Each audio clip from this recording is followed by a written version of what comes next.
Anneia by Baker Beltz. I'm tired of the endless shuffle, Anneia said. The endless shuffle? Julia inquired. You have to know what I mean. I mean, it's the same thing every day. Nothing ever changes. It seems so pointless. I mean, I wake up, I go to school, I spend 8 hours cramming my head with pointless information. I go home, do my homework, eat dinner, enjoy a couple hours of me time, then the next day I just do it all over again. There's always the weekend, Julia said. Those don't change much either. Every Saturday we play Dungeon Lord, or have band practice with Marcus, and every Sunday we go to church and listen to our youth group leader tell the same story over and over. If I wanted to hear the same thing 100 times in a row, I'd just put my iPod on shuffle. I enjoy youth group, Julia said, especially the all-nighters. We only do those once a year. Yeah, but laser tag is fun. And eating pizza at 3 in the morning? You're missing the point, Anneia said. I'm just saying not much ever changes. It's like sitting in a prison cell with a deck of cards and nothing to do except play 100 games of solitaire. I wouldn't compare high school to prison, Julia said. At least we have off hours. Anyway, it won't last forever. I actually think some of the things we're learning are interesting. Like what? Name one real-world situation where the Pythagorean theorem will ever come in handy. I don't know. I'm sure engineers use it. Are you planning on becoming an engineer? No. My point exactly. Uh-oh, Julia said. Put up your magical shield. We're passing Old Man Robertson's house. I don't think he's really a sorcerer, Anneia said. That's just a story we told ourselves as kids. Creepy house, though. I'd like it a lot better if we didn't have to pass it every day to and from school. He must be poor, Julia said. The least he could do is hire someone to clean up the yard now and then. I think he likes it that way. As long as the house looks like it's abandoned, no one will bother him. I heard he's been a hermit for 20 years. He's come to church. I've seen him sitting in the back. Yeah, but have you ever seen him interact with anyone? I've not seen it. Not even once. I think people just stay away because of his appearance. He probably hasn't shaved that beard since he reached adolescence 70 years ago. No, Julia retorted. He shaved it once, after a bird built a nest in it. They both laughed. It wasn't a bird's nest, Anneia said. It was a beehive. He used to live off the honey so he wouldn't have to go to the grocery store. He only shaved it because he got tired of bee stings. Poor bees, all their honey stolen by a madman. I wonder what will happen to that house when he dies. I don't think he has any family or relatives, Anneia said. Maybe he'll never die, just haunt the neighborhood for the rest of eternity. Anneia smiled. Yeah, our great-grandkids will grow up telling stories of the haunted house on the hill, too. You can't sell a house like that. It's like a historic landmark. Maybe the next person who moves in will be a witch, and so the legend can continue. Either that or some rich family will buy the property, knock it down, and build something not so Victorian. Wouldn't that be a shame? This is my block, Anneia said. I'll see you tomorrow. Can't meet up with you and Marcus tonight. I've got a ton of homework. All right, later, Julia said. Aneia's mom finished serving up the meatloaf, and the family sat down at the dinner table to eat. Did you have a nice day at school? Her mom asked. I guess. Same old, Anneia replied. What about you, Corey? We're learning the times tables, Aneia's brother replied. Today we learned the sixes. Oh, Anneia said. What's 7 times 6? That's, let me think. 42, right? Don't forget it, Anneia jested. It's the answer to life, the universe, and everything. The what? Aneia's dad asked. Nothing, never mind. Just a joke from a book Marcus lent me. How about you, Aneia's mom asked. Learn anything interesting? We learned about some dude named Rockefeller. He was totally loaded. I couldn't even imagine having that much money. You could someday, Aneia's dad said. If you invest wisely, that is. I'd need money to invest first, Anneia said. Summer's just around the corner, her mom said. You should strongly consider getting a part-time job. It would do you good. Learn some life lessons instead of just wasting time with those rapscallion friends of yours. I'm only 16. What sort of job could I get other than flipping burgers? No, thank you. If you want to drive, her dad said, you'll have to do something. I've already told you I'm not going to buy you a car. I don't even have my license yet. You never take me out to get my practice hours. Honey, her mom said, you know how busy your dad is. You can always practice driving with me. Thanks, Mom. Who needs a real car? Corey said. I have a 500 horsepower Toyota Supra in Gran Turismo. Yeah, Anneia said. It'll scare the living daylights out of me the day you start driving. I'm going to make $1 million on the stock market and buy a Ferrari.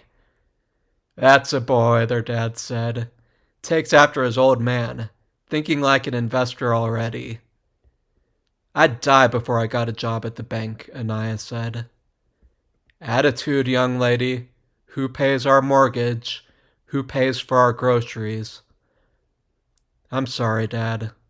I'm just saying, numbers don't excite me very much. I'd much rather be on the forefront of technology, like the animators who made Toy Story, or making video games. Did you know that Marcus is learning computer programming? He says he's nearly at the level where he could make something like asteroids. Asteroids sucks, Corey said. Language, young man, their mom retorted. Well, at least he's applying himself, Aneia's dad said. Automation will be the future of finance. He'll have a real-life skill once he gives up that gaming nonsense. Gaming isn't nonsense, Anneia exclaimed. You'll be applying for colleges in less than a year, her dad said. At some point, you'll have to start thinking about the real world. Anneia was fuming. I'm not hungry anymore. Good night. Anneia put down her fork and stormed to her room. Young lady! Let it rest, Daniel, Aneia's mom said. She's still a child. Give her some space. She's nearly a woman, Claudia. At some point, she's going to have to accept that the real world doesn't work the same way as that terrible role-playing game she plays with her friends. The only dragon in the real world is the IRS. What's the IRS? Corey asked. Something you won't have to worry about for a long time, honey, Claudia replied. And in the furthest reaches of the dragon's cave, we find a small chest. But the chest is locked, Marcus said. I'll spend 2 ability points to give my character lock-picking skills, Julia said. I want to know what's in the chest. All right, Marcus went on. Cassandra uses her ingenuity. She takes the pin holding together her outlandish haircut and unbends it to use as a lockpick. Hold up, dude, Julia objected. What outlandish haircut? I don't know. Some girls use pins in their hair, right? That's right, Anneia said. With great skill and a little luck, she manages to unlock the chest. The only question is, what treasure is hidden in the chest? Aha! Julia exclaimed. Cassandra is in disbelief as she beholds the treasure before her. It's a chronostone. What's a chronostone? Marcus asked. Time stone, dude. It lets you time travel. Awesome, Anneia said. We should go to the future. Let's visit the year 2015 to see if we really do have flying cars by then. That was Hollywood, Julia said. I highly doubt we're going to have flying cars in just 13 years. Maybe not, Marcus said. But imagine the sorts of computers we'll have. Have you ever heard of Moore's Law? No, what's that? Julia asked. Like, when transistors first came on the scene, there was this dude named Moore, and he predicted that transistors would double in processing capacity indefinitely every 18 months by reducing the size of the circuitry. Thus far, his prediction has been spot on. That's impossible, though, Anneia said. What happens after the circuitry is only one atom in width? I don't know. Maybe we'll be better at quantum physics by then and start building stuff with subatomic particles. Maybe we won't have computers at all by then. Someone will, figure out telepathy and we'll network our minds together, like the internet, Julia said. That yoga stuff you're into is pseudoscience, Marcus replied. Telepathy is as make-believe as this chronostone. I think you're wrong, Julia said. The Indian yogis had this stuff figured out like 3,000 years ago. Consciousness is the science of the future. 3,000 years ago was the past, Anneia objected. Past, future, it's all the same. You know what the book of Ecclesiastes says. Nothing is new under the sun. I bet there was a past race of humanity that had more advanced computers than we have today. I mean, come on. How did they build the pyramids? We couldn't build a structure like that with today's technology. The answer to that should be obvious, Marcus said. They were built by the same aliens who keep leaving these crazy crop circles, Marcus said. You've watched too many episodes of The X-Files, Julia said. Dude, I've seen pictures on the internet. Do you know how much money it would cost to create a hoax that elaborate? There are billionaires who use $100 bills as toilet paper, Anneia said. Somebody could pull it off. Let's just agree to disagree, Marcus said. There are more important issues at hand. How are we going to use this chronostone? Let's go back like 10 years, Anneia said, and buy some Microsoft stock while it's still dirt cheap. Everyone wants to make it rich with time travel. What if we did something altruistic? Like, we could go back and murder Hitler when he's a child, Julia said. You would murder a child? Anneia said. That's sick. Dude, it's Hitler. Think how many lives you would save by ending just one. We could go back and encourage Hitler's art career, Marcus said. Maybe if his passions had actually panned out, he wouldn't have turned into a maniac.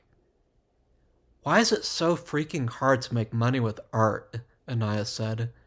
I absolutely love making art, but my dad keeps telling me it's a dead end. Don't listen to your dad, Julia said. Your art is amazing. I bet someday you'll be as famous an animator as Walt Disney himself. I at least have the tools to get started. Did I tell you I found a pirated copy of some animation software? No way, Marcus said. What server was it on? If you give me a blank CD, I'll burn you a copy. Done deal.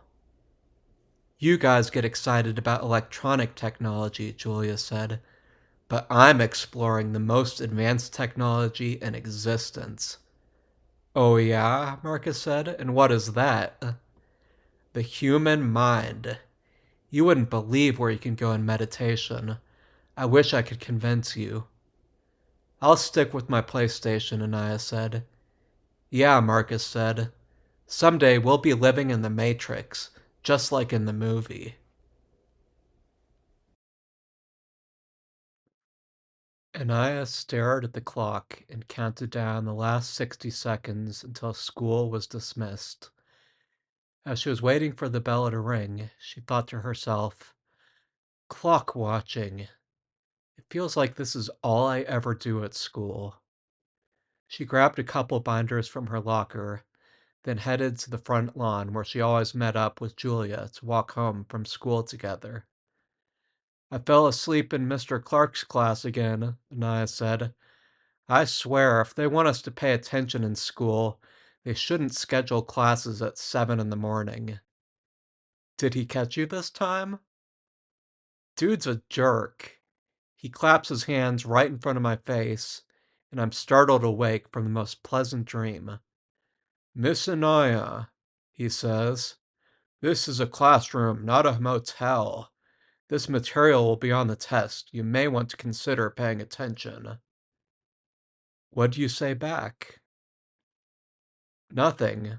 I just took out a piece of notebook paper and scribbled the equations on the board as quick as I could. Algebra isn't exactly rocket science. I could probably pass the class without even doing the homework. I wish I had those sorts of brains, Julia said. I do all the homework and still miss questions on the test. You want to hang out and watch some anime tonight? Can't. I have an English paper due tomorrow. What are you watching right now? You've probably never heard of it. This hotline server I've discovered has literally everything. Mostly bad translated fan subs, though. Are we still up for band practice on Saturday? Julia asked. I don't know. I'll have to talk to Marcus, but I think so. I've been working on a pretty complex finger-picking pattern. If anything decent comes out of it, I'll show you guys. Here we are again, Julia said. Magic shields up. Look over there, Anneia said. Is that a help wanted sign in the middle of the yard? Looks like it. I dare you to respond. You said you needed a summer job, right? No freaking way.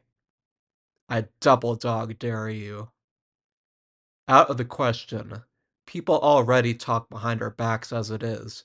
You know everyone in school calls us geeks. We are geeks. Own it with pride. You know that geeks rule the world, right? How many billions of dollars is Bill Gates worth?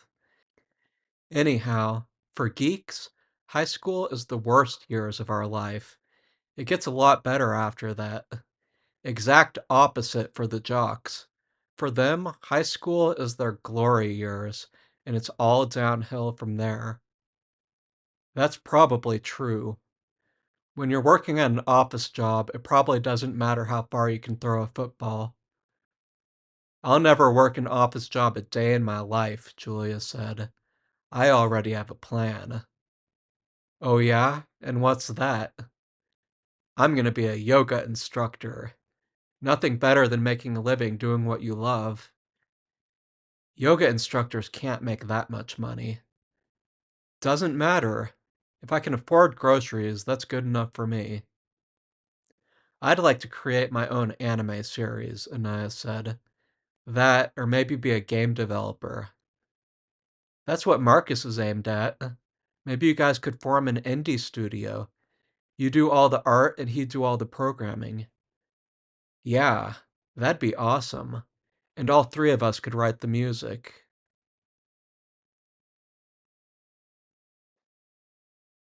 Dude, I know you can pull this off, Anneia said. It's a little confusing, though. The verse is 4/4, then at the chorus it switches to 6/8. What about me? Julia asked. Simple walking bass. It's in the key of C, so just come up with something. Julia played a few riffs on her bass. Something like that? Yeah, that's cool. And then the guitar part goes like this. Anneia began playing the finger-picking pattern she had been practicing for 2 weeks. Dude, that's awesome, Marcus said. What do you think if I come in like this? Marcus began playing a beat. Too complex, Anneia said. We aren't a math rock band. Try something a little bit simpler, or you'll get confused when we reach the chorus. Marcus tried a different beat, and Anneia approved. All three of them jammed to the groove they had created for several minutes. Then Anneia stopped. "What do you think?" Anneia said. "You want to try and develop this one?" "It's a starting point," Julia said, "but it's gonna need lyrics." "I haven't gotten that far yet," Anneia said. "I'll try and put something together for next practice." "Let's take a break," Marcus said. "I want a snack." "Snack time!" Anneia and Julia chimed in together. The three friends left Marcus's basement and headed to the kitchen. They raided the pantry, then sat down at the dining room table. "The Sorcerer has a help wanted sign in his yard," Julia said. "No way," Marcus replied. "I dare one of you to reply." "I already dared Anneia," Julia said, "but she's a scaredy cat." "Am not," Anneia said. "I double dare you," Marcus said. "Not only that, but if you actually do it, I'll burn you a copy of any album in my library." "Tempting," Anneia said, "but no way. Why don't you do it? You need a summer job, right?" "Already have one lined up." "This is the first I've heard of it," Julia said. "What are you doing?" "I'm gonna caddy at the country club. I hear you can make serious bank in tips." "Yeah, by sucking up to rich boomers," Anneia said. "It's easy money, dude. Who cares if I have to swallow my pride a little? There's benefits, too. Unlimited free range balls." "You'd have to like golf for that to be a good benefit," Julia said. "Who says I don't?" "Since when?" "I've gone golfing with my dad a few times," Anneia said. "I suck, but I can see the appeal." "Golf is a sport for old dudes," Julia said. "You'll have gray hairs by your senior year." "You like mini golf," Marcus said. "That's different. Mini golf is fun. There's like obstacles and stuff. And you don't have to walk 5 miles to play it." "She's right about that," Anaya said. "Being a caddy is probably exhausting." "It'll be good exercise," Marcus said. "Anyhow, if it doesn't work out, there's always plan B." "Which is?" Julia asked. "Lifeguard." "Dude, you can barely swim." "That's why it's plan B."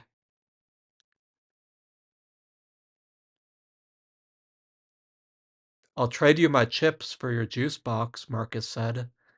"No way," said Julia. "I'm thirsty." "I'm thirsty too." "Go to the drinking fountain then." "That water is nasty." "Well, you could buy a bottled water from the vending machine then." "Who in the world would pay for water?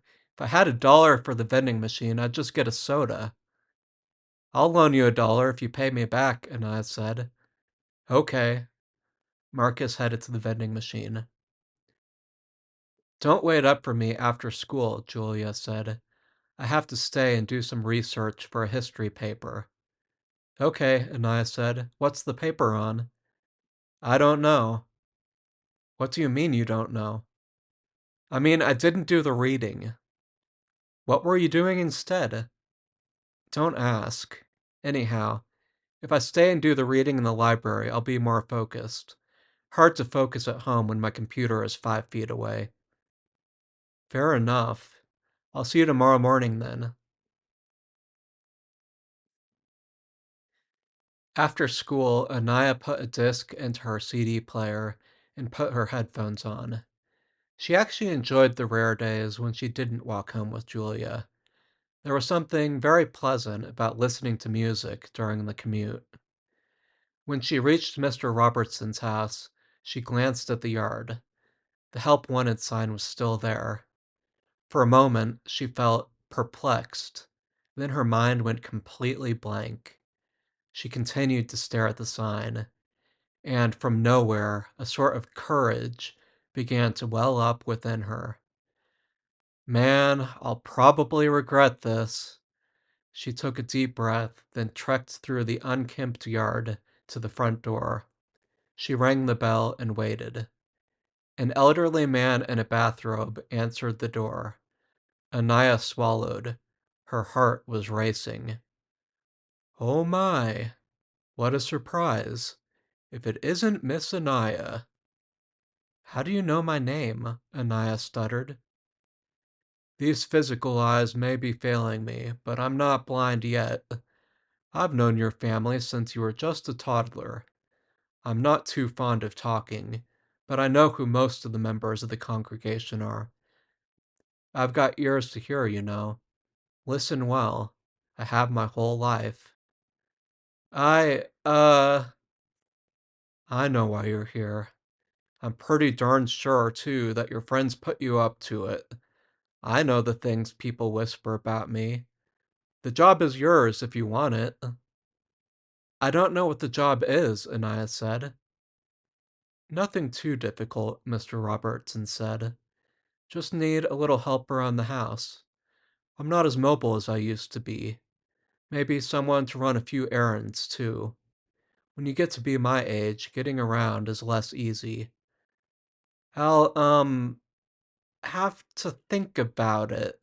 Maybe ask my parents, too. Take your time. I'm not going anywhere. You could get started Saturday morning if you're up to it. Who knows? Might even teach you a little magic. You really are?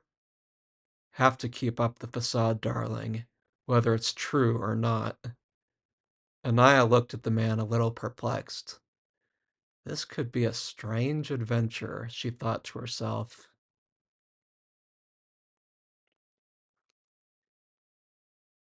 Aneia's mom served the last piece of lasagna, then sat down at the dinner table. And how was everyone's day? She asked.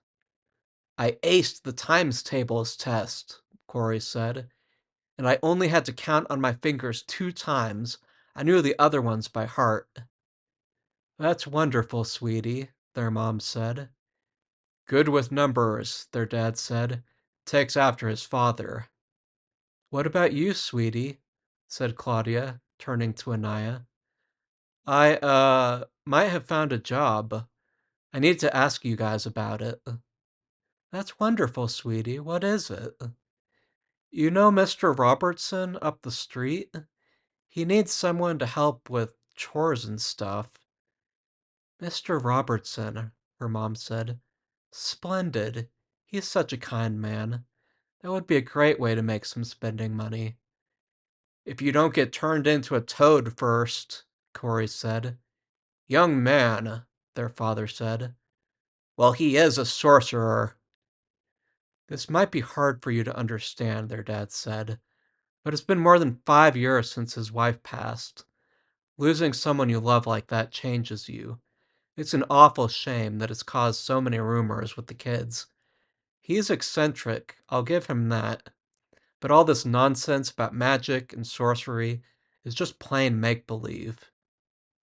He must be terribly lonely, Claudia said. Those two were quite a pair. I can't even imagine the grief he must have gone through. How did she die? Anneia asked. It was quite sudden, her mom said. She was in the hospital less than 3 days. I never heard all the details. She went in with a high fever and died just a few days later in her sleep. The whole church was praying for her, bless her soul. It's an awful shame, their dad said.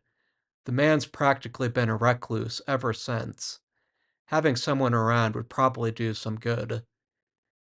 You have our permission to work for him, if that's really what you want to do. I don't know, Anneia said. I'll maybe go just this once, on Saturday, to see what sort of chores he has in mind. I can always back out if it seems too weird. I'm sure you'll be a blessing to him, her mom said.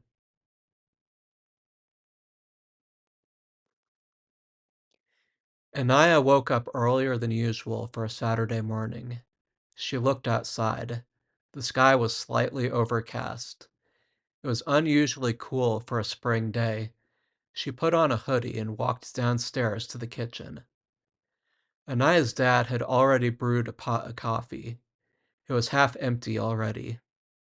Anneia poured herself a mug and doctored it up with a moderate amount of cream and sugar. She cracked 2 eggs and threw them on the frying pan with a dollop of butter. Corey was sitting at the dining room table, eating a bowl of his favorite sugar-laced cereal. He was staring at Anneia. "What are you looking at?" Anneia said. "I wanted a real good look," Corey said, "before you get turned into a toad." Anneia laughed. "No worries there. If I get turned into a toad, all I have to do is find a prince." Anneia finished scrambling her eggs and sat down at the table. "But if I do get turned into a toad, you'll have to promise me you'll go to the pet store and get me some nice crickets for dinner." "Why would I waste my allowance on that? I'm saving up for a PlayStation 2. Anneia took a sip of coffee. "Well, I'm not going to get turned into a toad, so you don't have to worry about that." Aneia's mom came into the dining room. "Are you excited about your first day of work?" she asked.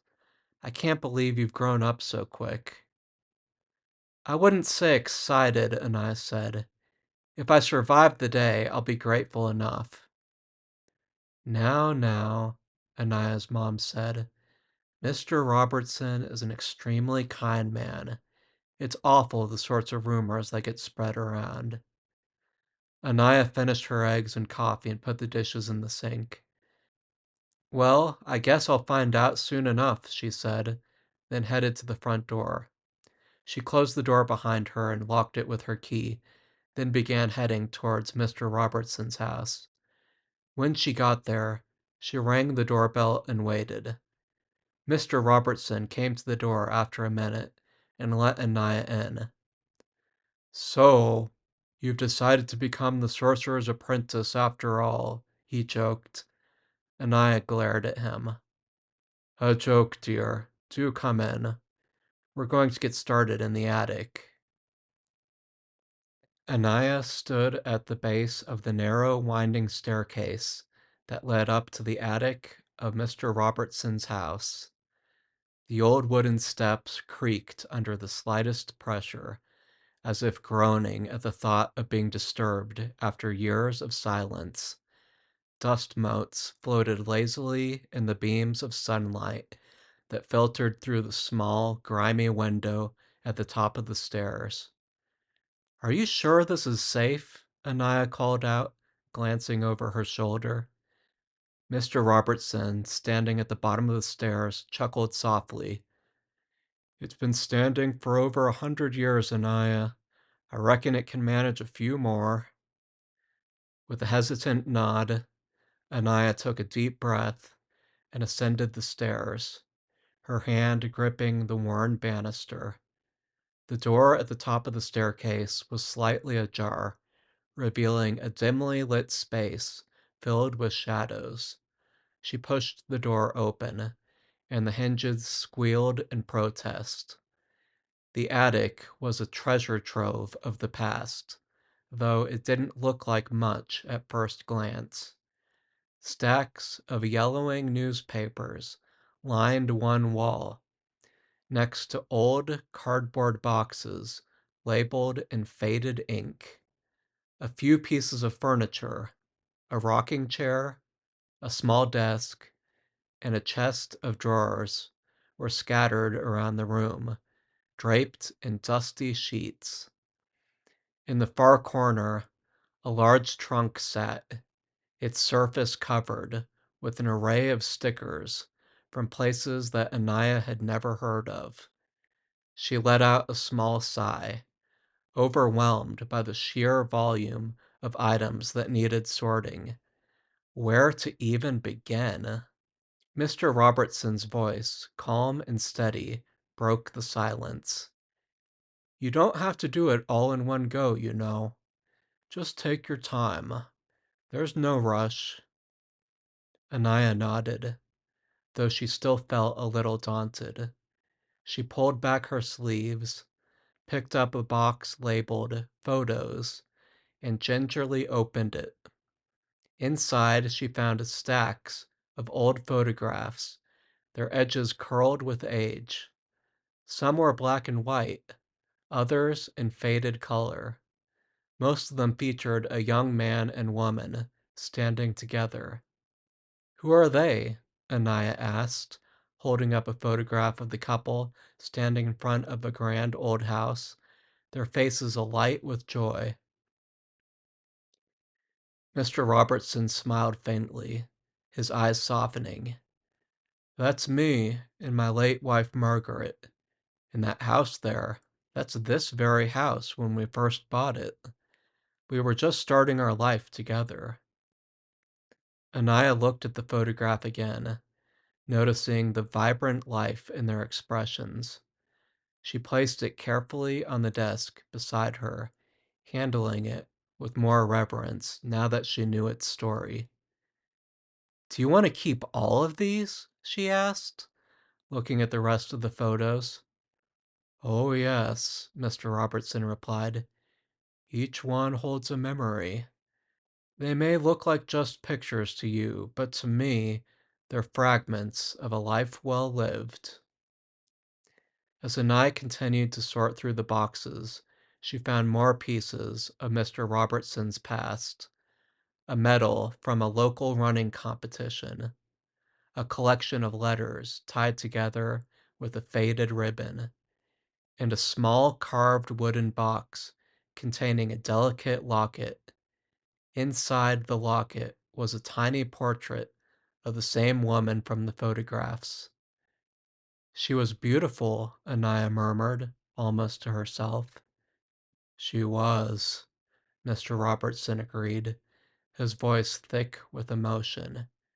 "And strong. The strongest person I ever knew."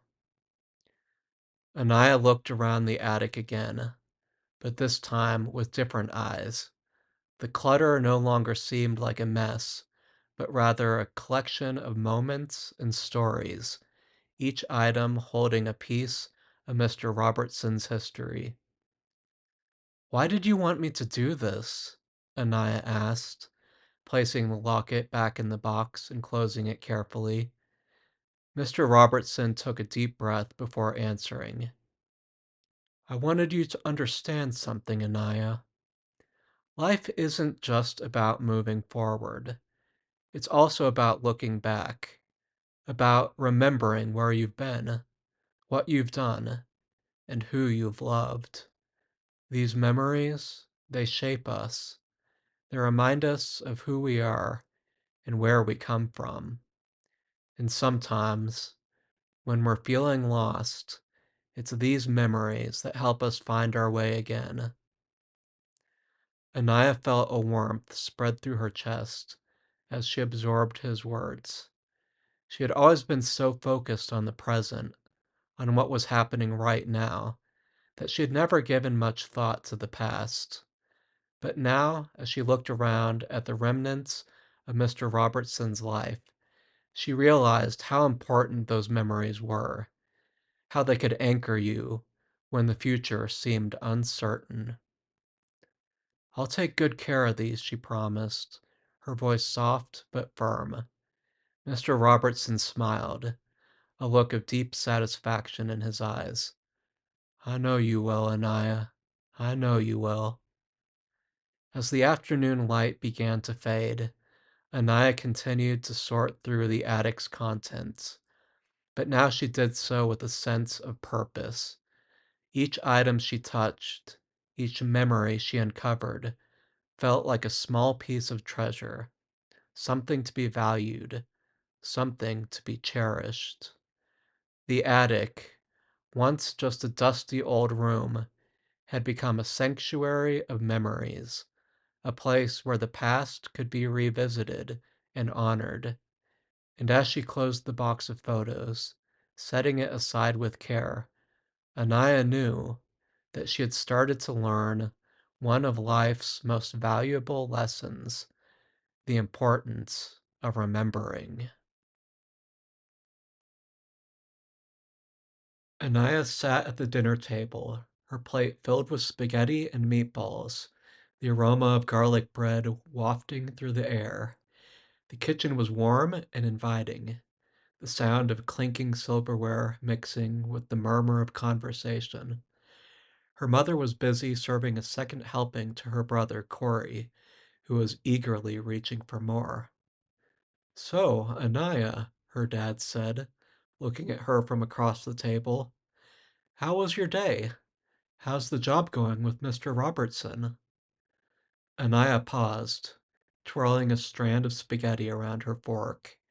She hadn't quite figured out how to put her day into words.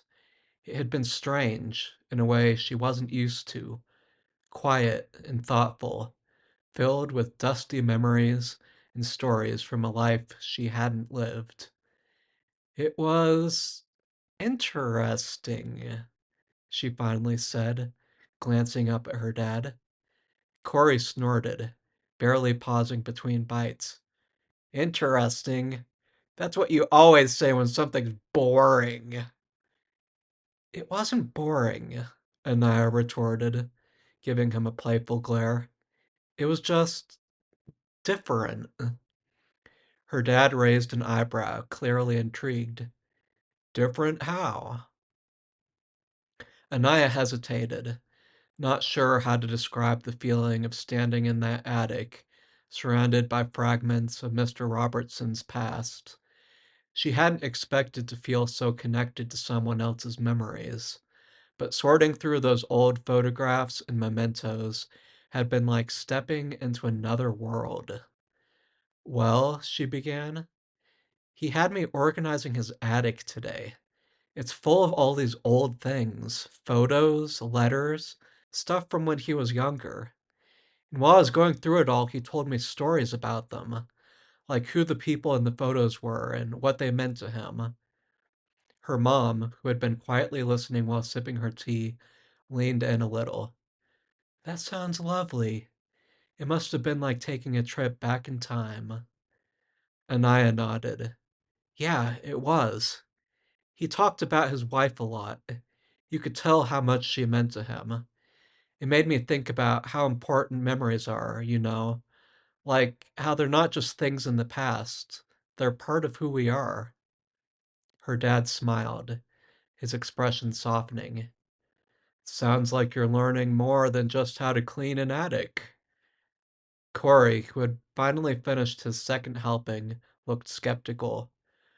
But did you find anything cool? Like old treasure or something? Anaya laughed, shaking her head. No treasure, Corey, but I did find this old locket with a picture of Mr. Robertson's wife in it. It was really beautiful. Corey looked slightly disappointed, but nodded. That's kinda cool, I guess. Their mom set down her teacup and reached across the table to give Anaya's hand a squeeze. It's nice that you're getting to know him. Sometimes older people can seem distant, but they have so much to share if we just take the time to listen. Anaya squeezed her mom's hand back, appreciating the sentiment. Yeah, I'm starting to see that. I didn't expect to learn so much from just organizing an attic, but it feels like there's more to this job than I thought. Her dad chuckled, giving her a knowing look. You never know where life's lessons are going to come from, Anaya. Sometimes they show up in the most unexpected places. The conversation shifted as Corey launched into a story about his day at soccer practice, complete with exaggerated gestures and sound effects that made everyone laugh. But even as Anaya joined in, a part of her was still thinking about Mr. Robertson, about the stories he had shared, and the sense of connection she had felt. Later that night, as she lay in bed, Anaya replayed the day's events in her mind. The attic, the photographs, Mr. Robertson's voice as he spoke about his late wife. She found herself looking forward to tomorrow, wondering what other stories he might share, what other life lessons she might learn. The job was turning out to be so much more than she had expected, and she was beginning to understand that sometimes the most valuable things in life weren't things at all. They were the memories and experiences that shaped who you were. With that thought, she drifted off to sleep, a soft smile on her lips, ready for whatever tomorrow would bring. Anneia stood by her locker, stuffing her books inside as the morning bell rang.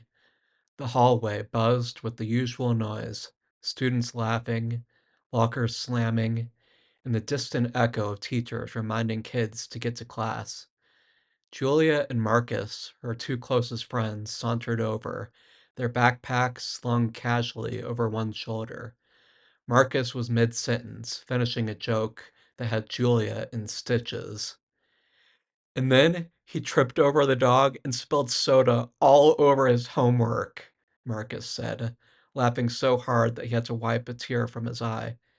Julia doubled over, clutching her stomach. Oh my gosh, that's hilarious.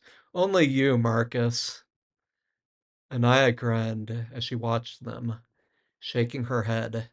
You guys are ridiculous.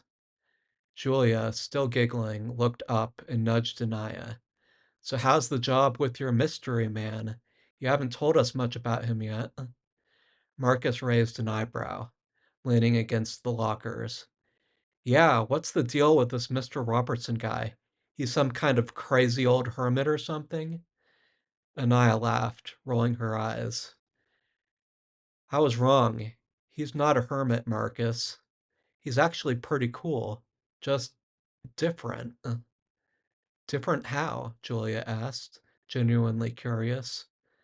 Like, does he do weird old man stuff? Or is he more like a wise sage who lives in a mystical forest? Anaya thought for a moment, trying to find the right words. He's definitely more on the wise sage side, but without the mystical forest. He's lived a long life, and he has all these stories, like from when he was younger, about his wife and his travels. Yesterday I was helping him organize his attic, and he was telling me all about his past. Marcus feigned a yawn, pretending to fall asleep. Boring. Tell me when he busts out the ninja skills or the secret treasure map. Julia nudged him again, this time harder. Shut up, Marcus. I think it sounds interesting. Anaya chuckled. It is interesting, actually. Like, I found this old locket with a picture of his wife in it, and he told me all about how they met and fell in love. It was really sweet and kind of made me think about how much history people carry around with them. Julia's eyes softened. That's so sweet. I love stories like that. It's like he's sharing a piece of his heart with you. Yeah, exactly, Anaya agreed. And it's not just that. I'm learning things too, like life lessons. Yesterday, he talked a lot about the importance of memories and how they shape who we are. It made me think differently about a lot of stuff. Marcus, who had been listening more intently than he let on, shrugged. Okay, that does sound kinda deep. But come on, tell me there's at least something weird about him. Like, does he have a collection of shrunken heads or anything? Anaya laughed, shaking her head. No shrunken heads, Marcus, but I did see a bunch of old travel stickers on a trunk in the attic. Maybe he's been to some cool places. Who knows? There could be some crazy stories behind those. Julia leaned in, a playful grin on her face. You know what this means, right? We have to find out what's in that trunk. There could be hidden treasure or secret documents. Anaya smirked. Or it could just be old clothes and books. But hey, maybe I'll get him to tell me what's inside. The warning bell rang, signaling that they only had a few minutes to get to class. Marcus pushed off from the lockers and slung his backpack over his shoulder. Well, let us know if you uncover any ancient artifacts or mystical scrolls. We'll totally help you decipher them. Julia laughed and gave Anaya a quick hug. Or, just keep hanging out with your old wise sage. He sounds like good company. Will do, Anaya said with a smile. I'm heading over there after school, so I'll let you know if I find any buried treasure. As they headed off to their respective classes, Anneia felt a warmth in her chest. It was nice to joke around with her friends about Mr. Robertson, but it was also nice to know that they understood why she was starting to care about the time she spent with him.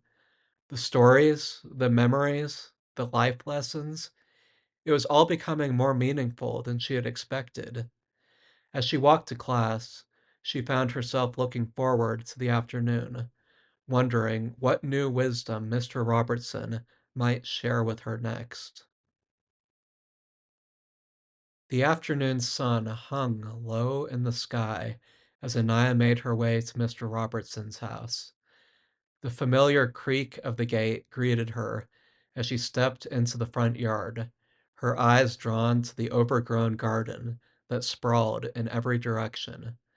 The grass was tall, wildflowers tangled with weeds, and the once neat flower beds were now unruly and untamed. Mr. Robertson was already outside, standing by a weathered wooden bench that was half hidden by creeping vine. He wore a wide-brimmed hat to shield himself from the sun, and in his hands he held a pair of gardening shears. "Afternoon, Anaya," he called out, his voice warm and welcoming. "Hi, Mr. Robertson," Anaya replied, walking up to him. "Looks like we've got our work cut out for us today."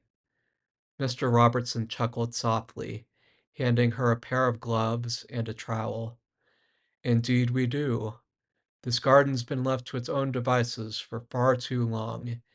It's about time we gave it some care and attention." Anaya slipped on the gloves and took the trowel from him, looking around at the sprawling mess. "Where should we start?" Mr. Robertson pointed to a patch of roses that had been overtaken by weeds. "Let's begin there. The roses need space to breathe. We'll clear away the weeds and prune the bushes so they can grow strong and healthy again." Anaya nodded and got to work, crouching down beside the rose bushes. The weeds were stubborn, their roots deep in the soil, but she worked diligently, pulling them out one by one. As she worked, the scent of the roses grew stronger, filling the air with a sweet, nostalgic fragrance. Mr. Robertson moved slowly but with purpose, his hands steady as he trimmed the bushes with care. After a while, he broke the comfortable silence between them. "Gardening's a bit like life, you know," he said, his voice thoughtful. "If you let things grow wild without any attention, they can get out of control. But if you take the time to nurture and care for what you plant, you can create something beautiful." Anaya looked up from her work, wiping the sweat from her brow. "Yeah, I never thought about it that way. It's kind of like how you have to take care of your memories, right? Like you were saying yesterday." Mr. Robertson smiled, nodding. "Exactly. Memories are like seeds we plant in our minds. If we tend to them, they can bring us comfort and wisdom as we grow older. But if we neglect them, they can become tangled and overgrown, like this garden." Anaya continued to work, pulling up another stubborn weed. "But what if there's bad memories mixed in with the good ones? What do you do with those?" Mr. Robertson paused for a moment, his gaze distant, as if considering her question deeply. "Bad memories are like the weeds we're pulling out today. They can choke out the good if we let them. But instead of ignoring them, we need to face them, understand them, and then decide what to do. Sometimes you pull them out and let them go. Other times they can be pruned and reshaped into something less harmful. It's all about balance." Anaya nodded slowly, reflecting on his words as she carefully pruned a rose bush, its thorns pricking against her gloves. "So it's about making space for the good things to grow." Exactly, Mr. Robertson said, his eyes twinkling with approval. And just like in a garden, it takes patience and time. You can't rush it, but in the end, you'll find that the effort was worth it. They worked together in companionable silence after that, the only sounds being the snip of the shears, the rustle of the leaves, and the occasional song of a bird perched in the nearby trees. As the hours passed, the garden began to transform. The roses stood taller, their vibrant blooms finally free from the tangle of weeds. The flower beds looked neat and orderly, and the wild grass had been trimmed back to reveal more of the stone path that wound through the garden. As the sun dipped lower, casting a golden hue over the garden, Mr. Robertson stood back and admired their work. It's looking much better already, don't you think? Anneia wiped her hands on her jeans and took a step back to survey the garden. It really does. It's amazing what a little care can do.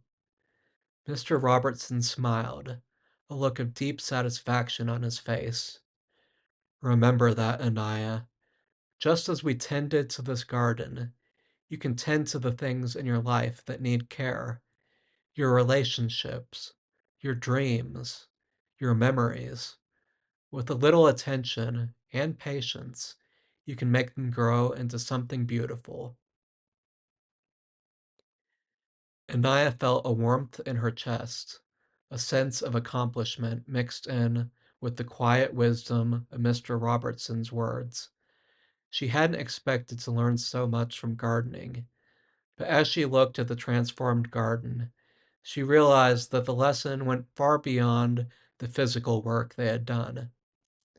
Thank you, Mr. Robertson, she said, her voice soft but sincere, for teaching me all this. He tipped his hat to her, his smile gentle. Thank you for helping me, Anaya. You've done good work today.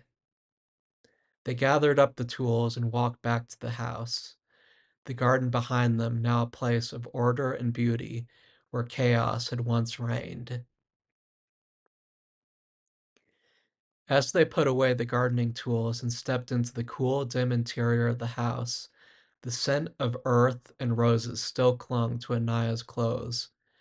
Mr. Robertson closed the door behind them, leaving the golden light of the garden outside.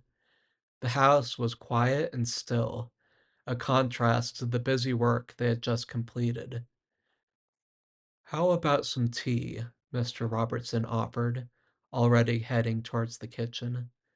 That sounds nice, Anaya replied, feeling the day's work settle into a pleasant tiredness.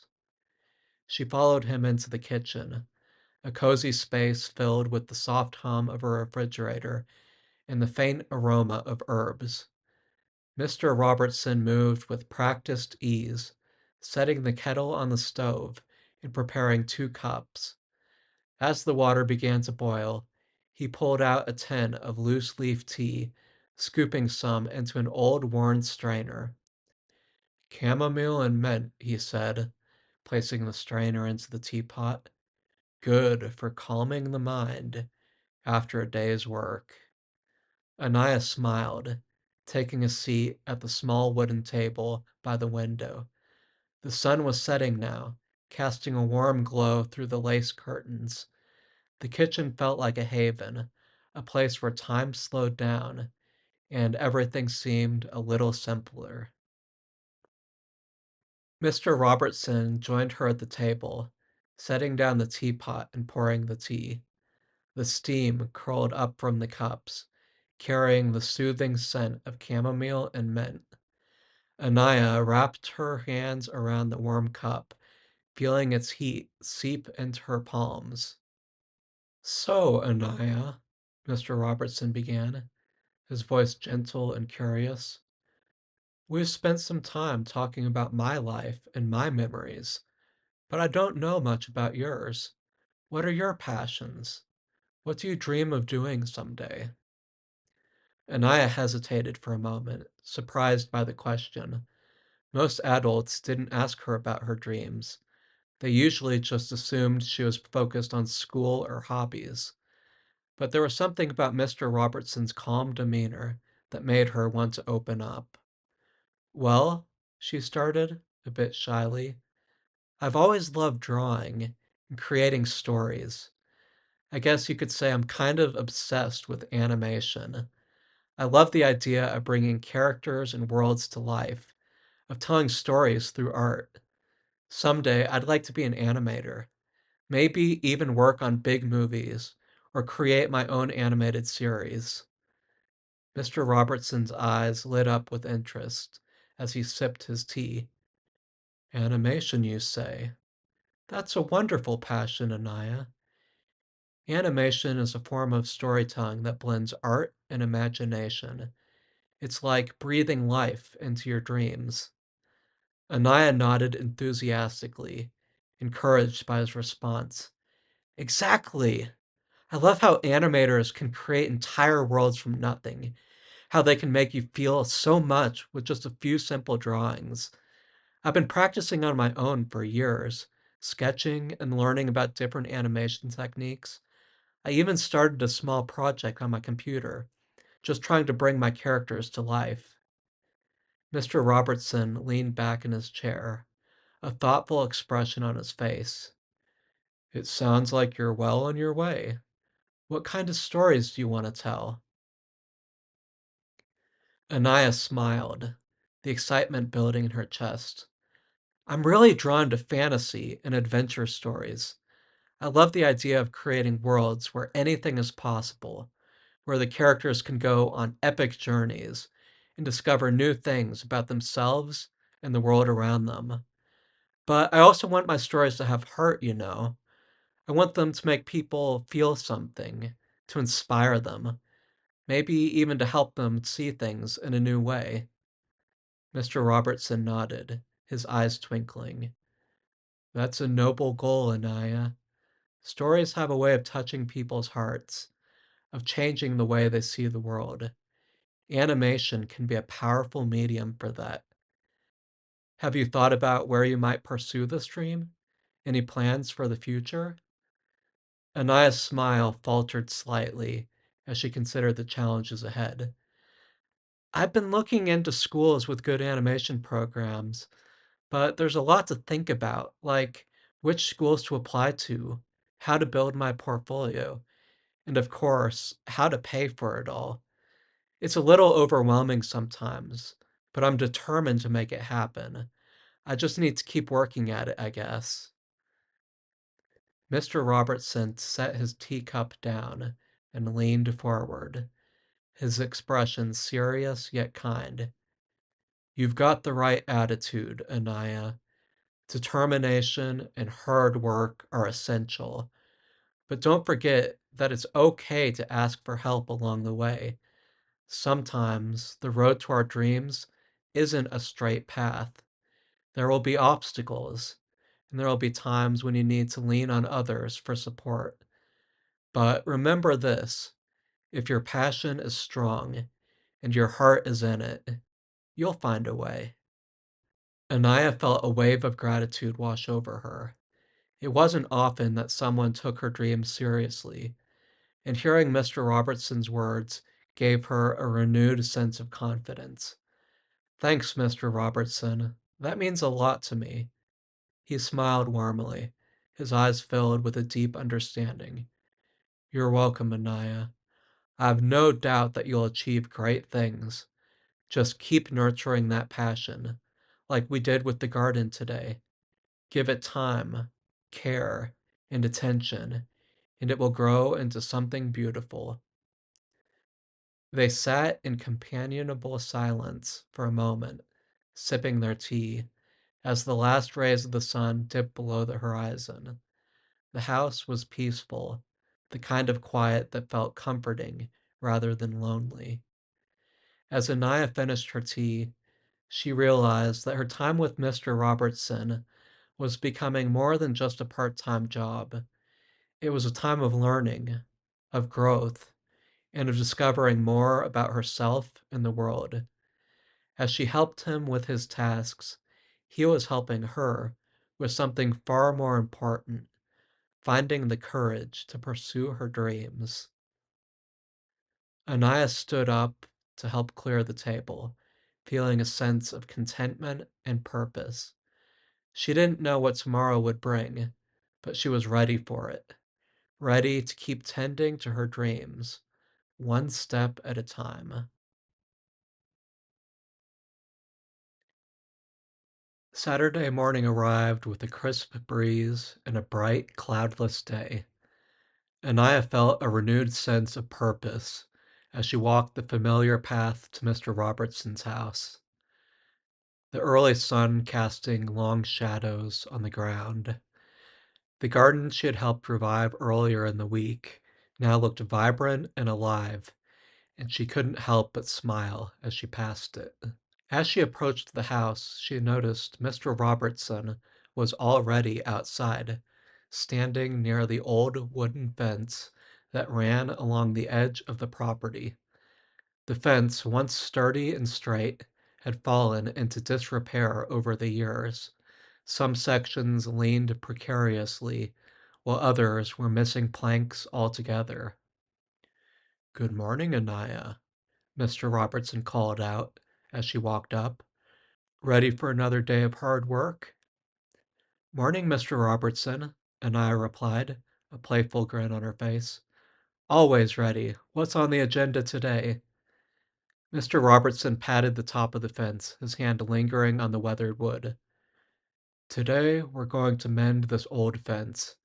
It's seen better days. But with a little care and effort, we can get it standing strong again." Anneia nodded, setting her backpack down and rolling up her sleeves. "Sounds like a plan. Where do we start?" Mr. Robertson handed her a hammer and a small box of nails, then pointed to a stack of fresh wooden planks resting against the side of the house. "We'll start by replacing the missing boards and reinforcing the weak spots. It's not difficult work, but it requires patience and attention to detail." Anneia picked up one of the planks and carried it over to the fence, matching it up to one of the gaps.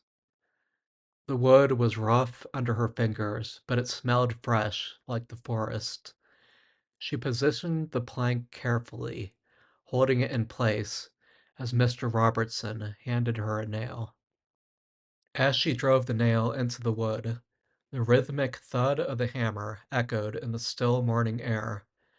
"So, Mr. Robertson," she asked between hammer strokes, "why is this fence so important to you? I mean, it's just a fence, right?" Mr. Robertson smiled, his eyes crinkling at the corners. "Ah, but a fence is more than just wood and nails, Anneia. It serves a purpose, both practical and symbolic. A fence marks boundaries, defines spaces, and offers protection. It's like a safeguard, keeping what's inside safe and secure, while also respecting the boundaries of others." Anaya paused for a moment, considering his words. "I never really thought about it that way. I guess fences are kind of like the boundaries we set in our lives, huh?" Mr. Robertson nodded approvingly. "Exactly. In life, we all need boundaries, personal ones that help us define who we are and what we stand for. Without them, it's easy to feel overwhelmed, lost, or even taken advantage of. But when we set healthy boundaries, we protect our sense of self while also allowing room for growth and connection." Anaya continued to work, her mind turning over what he had said. As she hammered the next nail into place, she thought about the boundaries in her own life, the ones she had set and the ones she hadn't. Sometimes it was hard to know where to draw the line, especially with friends, family, or even her own ambitions. "What happens if your boundaries get broken?" she asked, glancing up at Mr. Robertson. He paused his work, looking thoughtfully at the section of the fence they were mending. When boundaries are broken, it's a lot like this fence. Things start to fall apart. But just like we're doing today, you can always repair them. It might take some effort, and it might not be easy, but it's always worth it in the end. You learn from the experience, and you come out stronger, with a better understanding of what you need to keep yourself whole. Anneia nodded, a sense of clarity beginning to form in her mind. So it's okay to rebuild, even if things don't always go the way you planned. Mr. Robertson smiled warmly. Of course it is. Life is full of unexpected challenges, and sometimes our boundaries will be tested.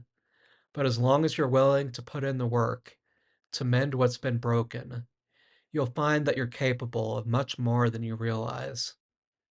They continued working together, the fence slowly taking shape as they replaced the old, broken boards with new, sturdy ones. The rhythmic sound of hammering filled the air, blending with the chirping of birds and the rustling of leaves. It was satisfying physical work, and Anaya found herself enjoying the simple task of making something whole again. As the sun climbed higher in the sky, they reached the final section of the fence. Anaya held the last plank in place while Mr. Robertson hammered in the final nails. When they stepped back to admire their handiwork, the fence stood tall and strong, its new boards gleaming in the sunlight. We did it, Anaya said, feeling a sense of accomplishment wash over her. Mr. Robertson nodded, a look of pride on his face. We did. And now this fence will stand strong for years to come, protecting what's inside and respecting what's outside. Anaya smiled, understanding the deeper meaning behind his words. Thanks, Mr. Robertson. I think I've learned more today than just how to fix a fence. He chuckled softly. That's the beauty of life's little tasks, Anaya. They often carry lessons if we're open to seeing them. Remember, the boundaries you set in your life are important, and they're worth maintaining and repairing when needed. As they gathered up the tools and headed back towards the house, Anaya felt a renewed sense of purpose. The day had been about more than just mending an old fence. It had been about understanding the importance of boundaries and how essential they were to living a balanced and fulfilling life. Inside the house, Mr. Robertson offered to make lunch, and as they sat down to eat, the conversation flowed easily between them. Anaya felt more connected to him than ever and more confident in herself. She knew that the lessons she was learning would stay with her long after the summer was over, helping her navigate the challenges and opportunities that lay ahead. As she left Mr. Robertson's house later that afternoon, the newly amended fence standing proudly behind her, Anaya couldn't help but feel she was also starting to build her own inner strength, piece by piece, just like the fence she had helped repair. The sun had dipped below the horizon by the time Anaya arrived at Julia's house for band practice. Julia, with her bass slung low over her shoulder, was plucking out a deep, rhythmic line. She looked up as Anaya entered, her face breaking into a wide grin. Finally! We were beginning to think you got lost.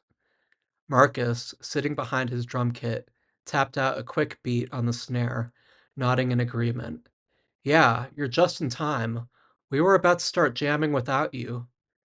Anaya laughed as she set down her guitar case and started unpacking. Can't let you guys have all the fun without me. What are we working on tonight? Julia continued to play a steady rhythm on the bass, her fingers moving with ease. I came up with this new bass line earlier today. It's got a bit of groove to it. Thought we could build something off of it. Marcus tapped his drumsticks together, counting off a beat, then joined in with a driving rhythm that gave the bass line even more energy. Anneia quickly tuned her guitar, then jumped in with some chords that complemented the groove. They played together, the music filling the basement with a raw, pulsing energy. Anneia felt the vibrations of the bass in her chest, the steady beat of the drums keeping everything tight. She closed her eyes for a moment, letting the music guide her, then began to sing, her voice melding with the sound of her guitar. The song was coming together naturally, each of them feeding off the other's energy, improvising and experimenting as they went. The basement, usually filled with the mundane clutter of everyday life, transformed into a space of pure creativity. After a few minutes, they paused, the last notes hanging in the air. "That was awesome," Marcus said, a wide grin on his face as he twirled a drumstick between his fingers. "I love the vibe we've got going." Julia nodded, still playing a few notes on her bass as she spoke. "Yeah, it's got this cool, laid-back feel, but with some punch. We should definitely develop this into a full song." Anneia, catching her breath, smiled. "I'm totally on board. I think we could add some more layers to the vocals, too. Maybe play around with harmonies." Marcus tapped out a light rhythm on the hi-hat. "Yeah, and I can add some fills to build up the tension before the chorus. I like where this is headed." They spent the next hour working on the song, refining the melody, and experimenting with different sections. Julia laid down a bass solo that had them all nodding in approval, while Marcus added in some tight, complex drum patterns that elevated the whole track. Anneia played with different vocal lines, weaving her lyrics around the groove they had created. As they took a break, Julia leaned against her amp and looked over at Anneia. "So, how was your day with Mr. Robertson? Learn any new life lessons?" Anneia smiled, setting her guitar down and grabbing a water bottle. "Actually, yeah. We spent the day fixing this old fence, and he talked a lot about boundaries, how they're important to set and maintain in life, just like a fence protects a property." Marcus nodded thoughtfully. "Makes sense. Boundaries are kinda like the way we work together in the band. We each have our own role, our own space. But when we respect each other's boundaries, it all comes together." Julia grinned. "Deep thoughts from the drummer. I like it." Marcus chuckled, throwing a playful glare at Julia. "Hey, drummers can be deep too, you know." Anneia laughed, feeling the warmth of their camaraderie. "It's true, though. I've been thinking a lot about how setting boundaries isn't just about keeping things out. It's about making space for the things that really matter, like our music or the people we care about." Julia nodded, plucking a few more notes on her bass. "That's a good way to look at it. And it's cool that you're learning all this from Mr. Robertson. He sounds like a pretty wise guy." Anaya smiled, feeling a sense of gratitude for both her friends and the time she was spending with Mr. Robertson. "Yeah, he really is. It's like every time I help him with something, I end up learning more about myself, too." They resumed their practice, diving back into the new song with renewed energy. The music flowed easily, each of them contributing their own unique sound to the mix. Anaya's voice soared over the steady groove of Julia's bass and the dynamic beats of Marcus's drums, creating a sound that was entirely their own. As the night wore on, the song began to take shape, evolving from a simple idea into something more complex and meaningful. They played it through one last time, adding the finishing touches, before finally stepping back to admire what they had created. When they were done, the basement was filled with a comfortable silence. the only sound the faint hum of the amplifiers cooling down. Julia set her bass down with a satisfied sigh. That was killer. I think we've got a real hit on our hands. Marcus nodded, leaning back in his chair. Definitely. We should record this one. I'm really digging the vibe. Anneia smiled, feeling the familiar rush of satisfaction that came after good practice. Agreed. This one's got something special. As they packed up their instruments and headed out into the cool night air, Anneia felt a deep sense of fulfillment. The day had been long, but it had been worth it, full of hard work, meaningful conversations, and the joy of creating something new with her friends. As she walked home under the stars, she thought about the lessons she was learning, both from Mr. Robertson and from her time in the band. Life, like music, was all about finding the right balance, knowing when to stand your ground and when to let go, and when to let the rhythm take you where you need to go. And with each day, she was getting a little better at it, one note at a time. Sunday morning arrived with a quiet stillness, the sun casting a soft glow over the town as Anneia made her way to church. The building was already buzzing with activity when she arrived, the familiar sounds of laughter and chatter filling the air. As she entered the youth room, she was greeted by the sight of her friends and fellow youth group members milling about, some grabbing snacks from the table, others lounging on the couches. Hey, Anneia, called out her friend Sarah, waving her over. We're just about to start the game. You're just in time. Anneia smiled and made her way over, feeling the welcoming energy of the group. The youth room was cozy and brightly decorated, with posters of Bible verses on the walls and a large cross hanging in the front of the room. The youth pastor, Pastor Mike, was standing near the center of the room, a mischievous grin on his face as he held up a large beach ball. All right, everybody, Pastor Mike called out, clapping his hands to get their attention. Gather around. We're going to start with a game today to get those brains and bodies moving. This one's called Name and Action. Here's how it works. I'm going to throw this ball to someone, and when you catch it, you have to say your name and do a quick action, like a dance move or a silly pose. Then you throw the ball to somebody else, and they do the same. Got it?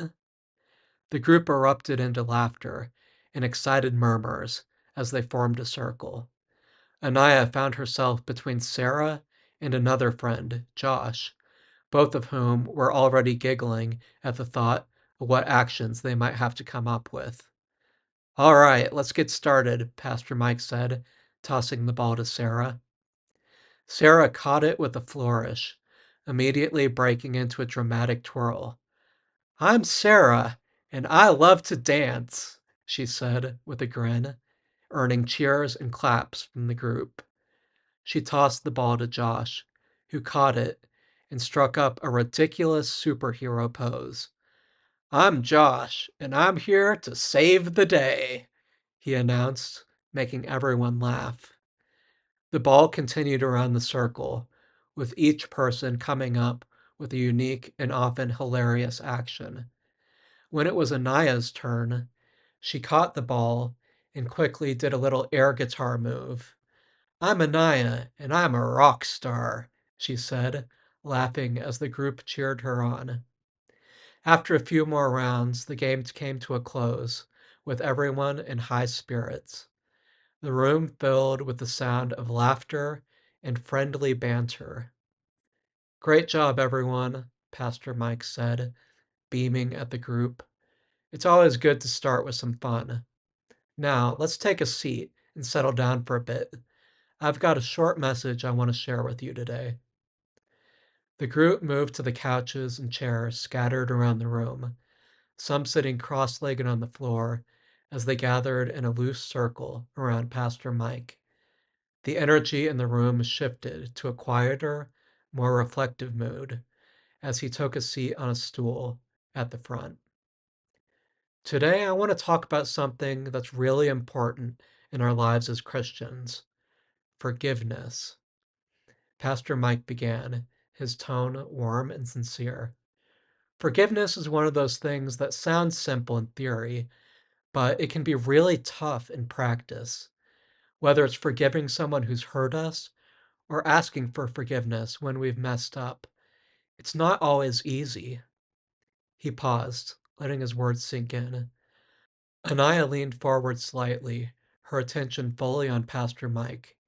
She had been thinking a lot about the lessons she was learning with Mr. Robertson, and forgiveness was something that had been on her mind. "Let me ask you this," Pastor Mike continued. "How many of you have ever had a hard time forgiving someone? Maybe a friend said something that hurt your feelings, or a family member let you down.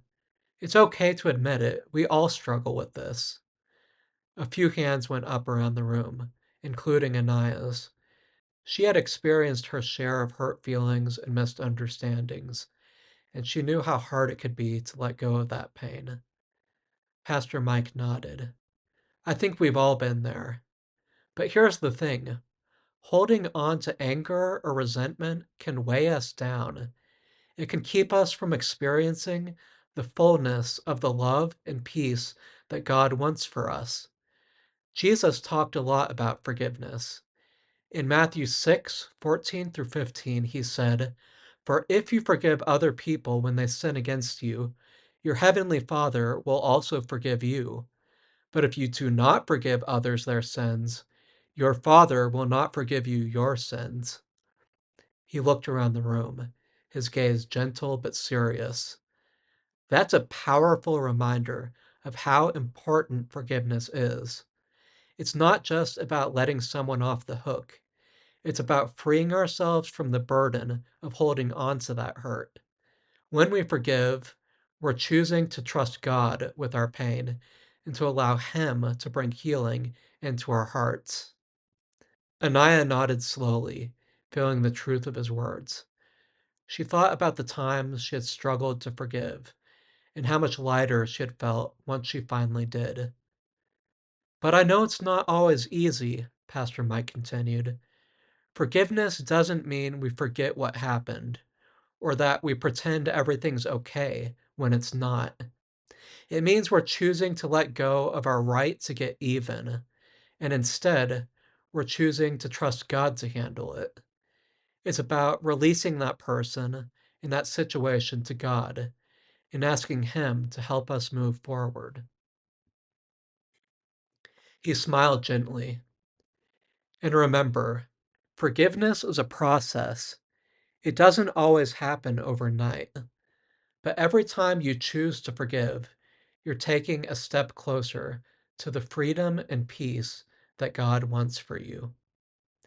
Pastor Mike let his words hang in the air for a moment, then added, "So this week, I want to challenge you. Think about someone you might need to forgive. Maybe it's a friend, a family member, or even yourself. Pray about it and ask God to help you take that step. And if you ever need to talk about it, I'm here for you." The room was quiet as everyone reflected on what they had just heard. Anaya found herself thinking about some of the small grudges that she had been holding on to, realizing that they were only weighing her down.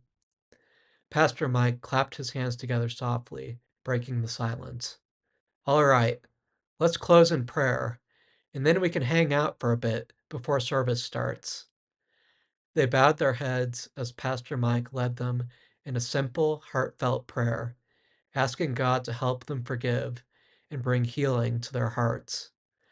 When he finished, the room felt lighter, the weight of the message still present, but not heavy, more like a gentle reminder of something important. As they stood up to stretch and chat before heading into the main service, Anaya felt a sense of peace settle over her. She knew that forgiveness was something she needed to work on, and she felt ready to take that step, trusting that God would guide her through it. And as she spent the rest of the morning with her friends, she carried that message with her, knowing it was another lesson that would help her to grow. Monday passed in a blur of classes, hallways buzzing with students, and the steady rhythm of school life. By the time the final bell rang, Anneia was ready for the calm that awaited her at Mr. Robertson's house. She walked the familiar path, her backpack slung over one shoulder, the late afternoon sun casting long shadows on the pavement. When she arrived, the front door was slightly ajar, as if in welcome. She stepped inside, calling out, "Mr. Robertson, it's me, Anneia." "I'm in the kitchen, dear," came Mr. Robertson's warm voice from down the hall. Anneia followed the sound, finding Mr. Robertson standing at the kitchen counter, a variety of ingredients spread out before him. The kitchen, with its old-fashioned charm, was filled with the comforting aroma of herbs and fresh vegetables. A large, worn recipe book lay open on the counter, its pages yellowed with age and frequent use. "Today," Mr. Robertson said with a smile, "we're going to cook a meal together. I thought it might be a nice change of pace from all the outdoor work we've been doing." Anaia's eyes lit up. "That sounds great. What are we making?" Mr. Robertson gestured to the ingredients laid out before them. "We'll be making a simple but hearty vegetable stew, along with some homemade bread. It's one of my favorite recipes, something my wife and I used to make together on quiet evenings." Anaya smiled, feeling a sense of warmth at the thought. "I'd love to help. Where do we start?" Mr. Robertson handed her an apron and nodded towards the vegetables. "Why don't you start by chopping those carrots and potatoes? I'll get started on the dough for the bread." They worked together in companionable silence for a few minutes, the only sounds in the kitchen the soft chop of the knife against the cutting board and the gentle rustle of flour as Mr. Robertson measured it into a bowl. The rhythm of the tasks was calming, and Anaya found herself relaxing into the simple, focused work. As she chopped the vegetables, she glanced over at Mr. Robertson, who was kneading the dough with practiced hands. "So, is cooking something you've always enjoyed?" Mr. Robertson nodded, his eyes distant with memory. "Oh, yes. Cooking has always been a source of comfort for me. There's something special about creating a meal from scratch, taking simple ingredients and turning them into something nourishing and delicious.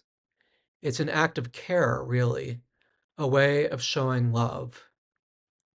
Anaya paused, absorbing his words. "I never thought of it that way. I guess I've always just seen cooking as something you have to do, not something you get to do." Mr. Robertson smiled, looking over at her.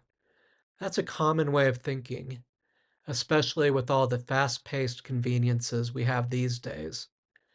But when you take the time to prepare a meal with care, it becomes more than just food. It becomes a way of connecting with the ingredients, with the people you're cooking for, and even with yourself." Anaya nodded, thinking about how often she rushed through meals, not really paying attention to what she was eating or how it was made. There was a kind of mindfulness in the way Mr. Robertson approached cooking, and it made her want to slow down and appreciate the process more. Once the vegetables were chopped, Mr. Robertson directed her to saute them in a large pot while he set the dough aside to rise. The kitchen filled with the savory smell of onions, garlic, and herbs as the vegetables began to soften and caramelize.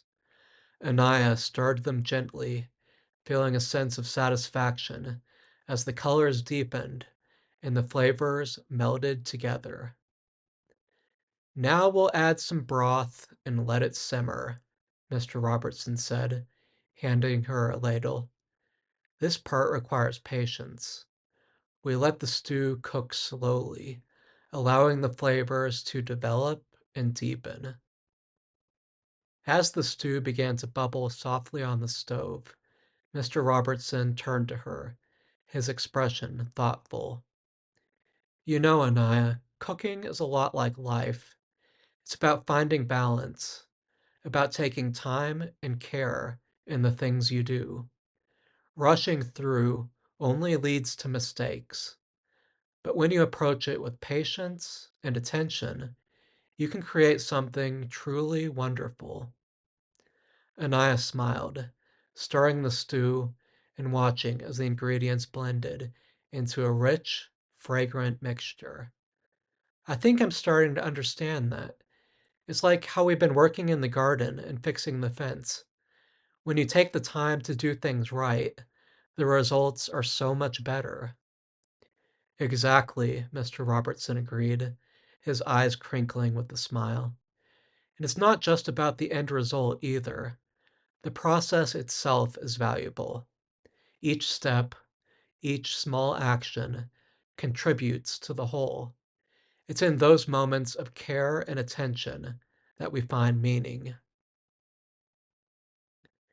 They continued cooking, the conversation flowing easily between them.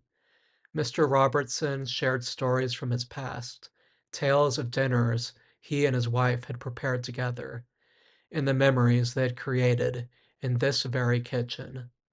Anneia listened, feeling a connection to the history of the space and a growing appreciation for the simple, nourishing act of cooking.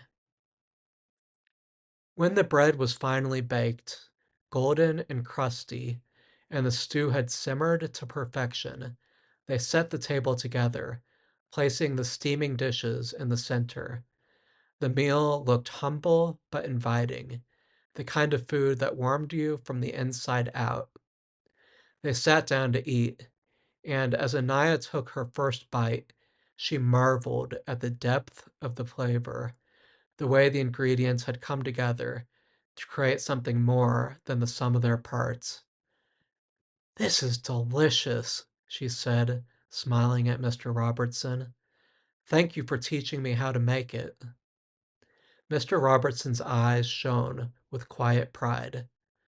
I'm glad you enjoyed it, Anneia. Cooking isn't just about feeding the body, it's about feeding the soul. And sharing a meal with someone makes it even more special. As they ate, the conversation turned to lighter topics: music, books, and the little joys of everyday life.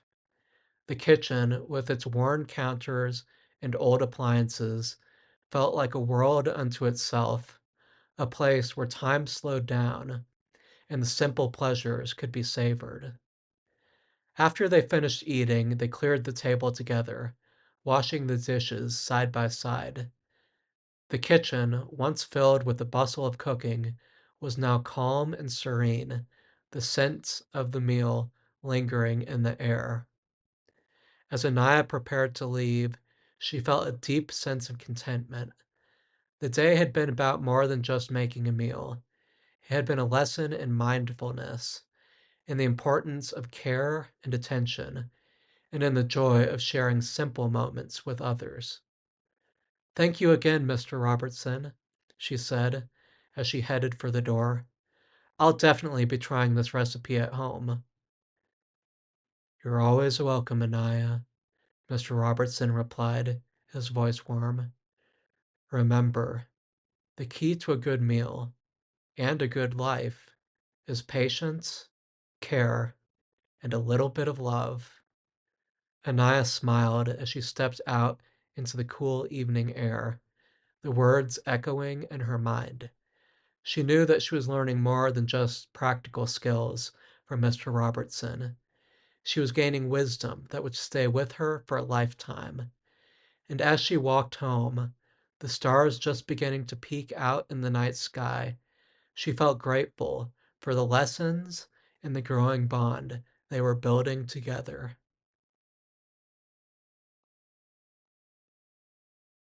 As the days grew longer and the warmth of late spring settled in, life for Anneia took on a comfortable rhythm. Each day brought a blend of school, time with friends, and her growing connection with Mr. Robertson. The weeks leading up to summer break seemed to pass in a pleasant blur, each moment building on the last, creating a tapestry of memories that she would carry with her long after the season changed. Mornings at school were filled with the usual hustle and bustle, hurrying through hallways, laughing with friends, and tackling end of year projects. Anneia found herself more focused than ever, the lessons she was learning from Mr. Robertson seeping into her approach to schoolwork. Whether it was a history essay or a group presentation, she took her time, applying the same care and attention she had learned in the garden and the kitchen. Her teachers noticed the change, commenting on her growing confidence and thoughtfulness. Even her friends, Julia and Marcus, remarked on how much more centered she seemed. "You're like a Zen master these days," Marcus joked one afternoon during lunch. "What's your secret?" Anneia just smiled, thinking of the quiet wisdom Mr. Robertson had shared with her over the weeks. "Just learning to take things one step at a time," she said, her voice calm and assured. Band practice continued to be the highlight of her week. Every session was filled with the joy of creating music. The three of them locked in a rhythm that felt almost effortless. They worked on new songs, refining their sound, and dreaming up ideas for future gigs once summer arrived. "Summer is going to be epic," Julia said one evening after a particularly good practice. "We're totally going to rock those local festivals." Anneia nodded, her guitar still slung over her shoulder. "I can't wait. It's going to be the best summer yet." Afternoons with Mr. Robertson became a cherished routine.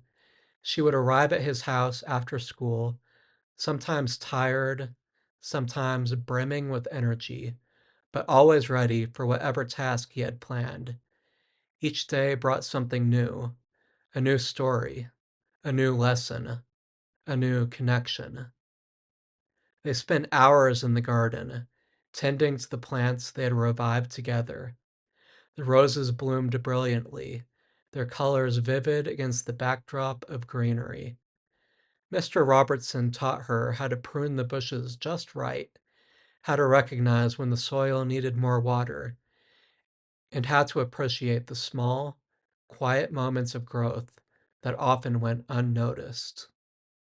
When they weren't outside, they spent time in the kitchen, experimenting with new recipes. Anneia learned how to make soups, pies, and even tried her hand at baking bread on her own. Mr. Robertson's calm, patient guidance made the kitchen feel like a place of discovery and creativity, and she began to look forward to the simple joy of cooking a meal from scratch. Sundays brought the comfort of church and youth group, where Anneia found herself reflecting more deeply on the lessons Pastor Mike shared. The message on forgiveness had stayed with her, prompting her to let go of small grudges and seek reconciliation where needed. Each week, the youth group games and discussions felt like a chance to reset and connect with her peers in a meaningful way. The time spent with her friends, both at church and at school, became more precious as the end of the school year approached. They made plans for the summer, dreaming up adventures and talking about what they wanted to achieve during their break. Anneia found herself looking forward to the freedom that summer would bring, but also savoring the last few weeks of the school year, knowing that this chapter of her life was coming to a close. In the quiet moments between tasks, Anneia often found herself reflecting on how much she had grown.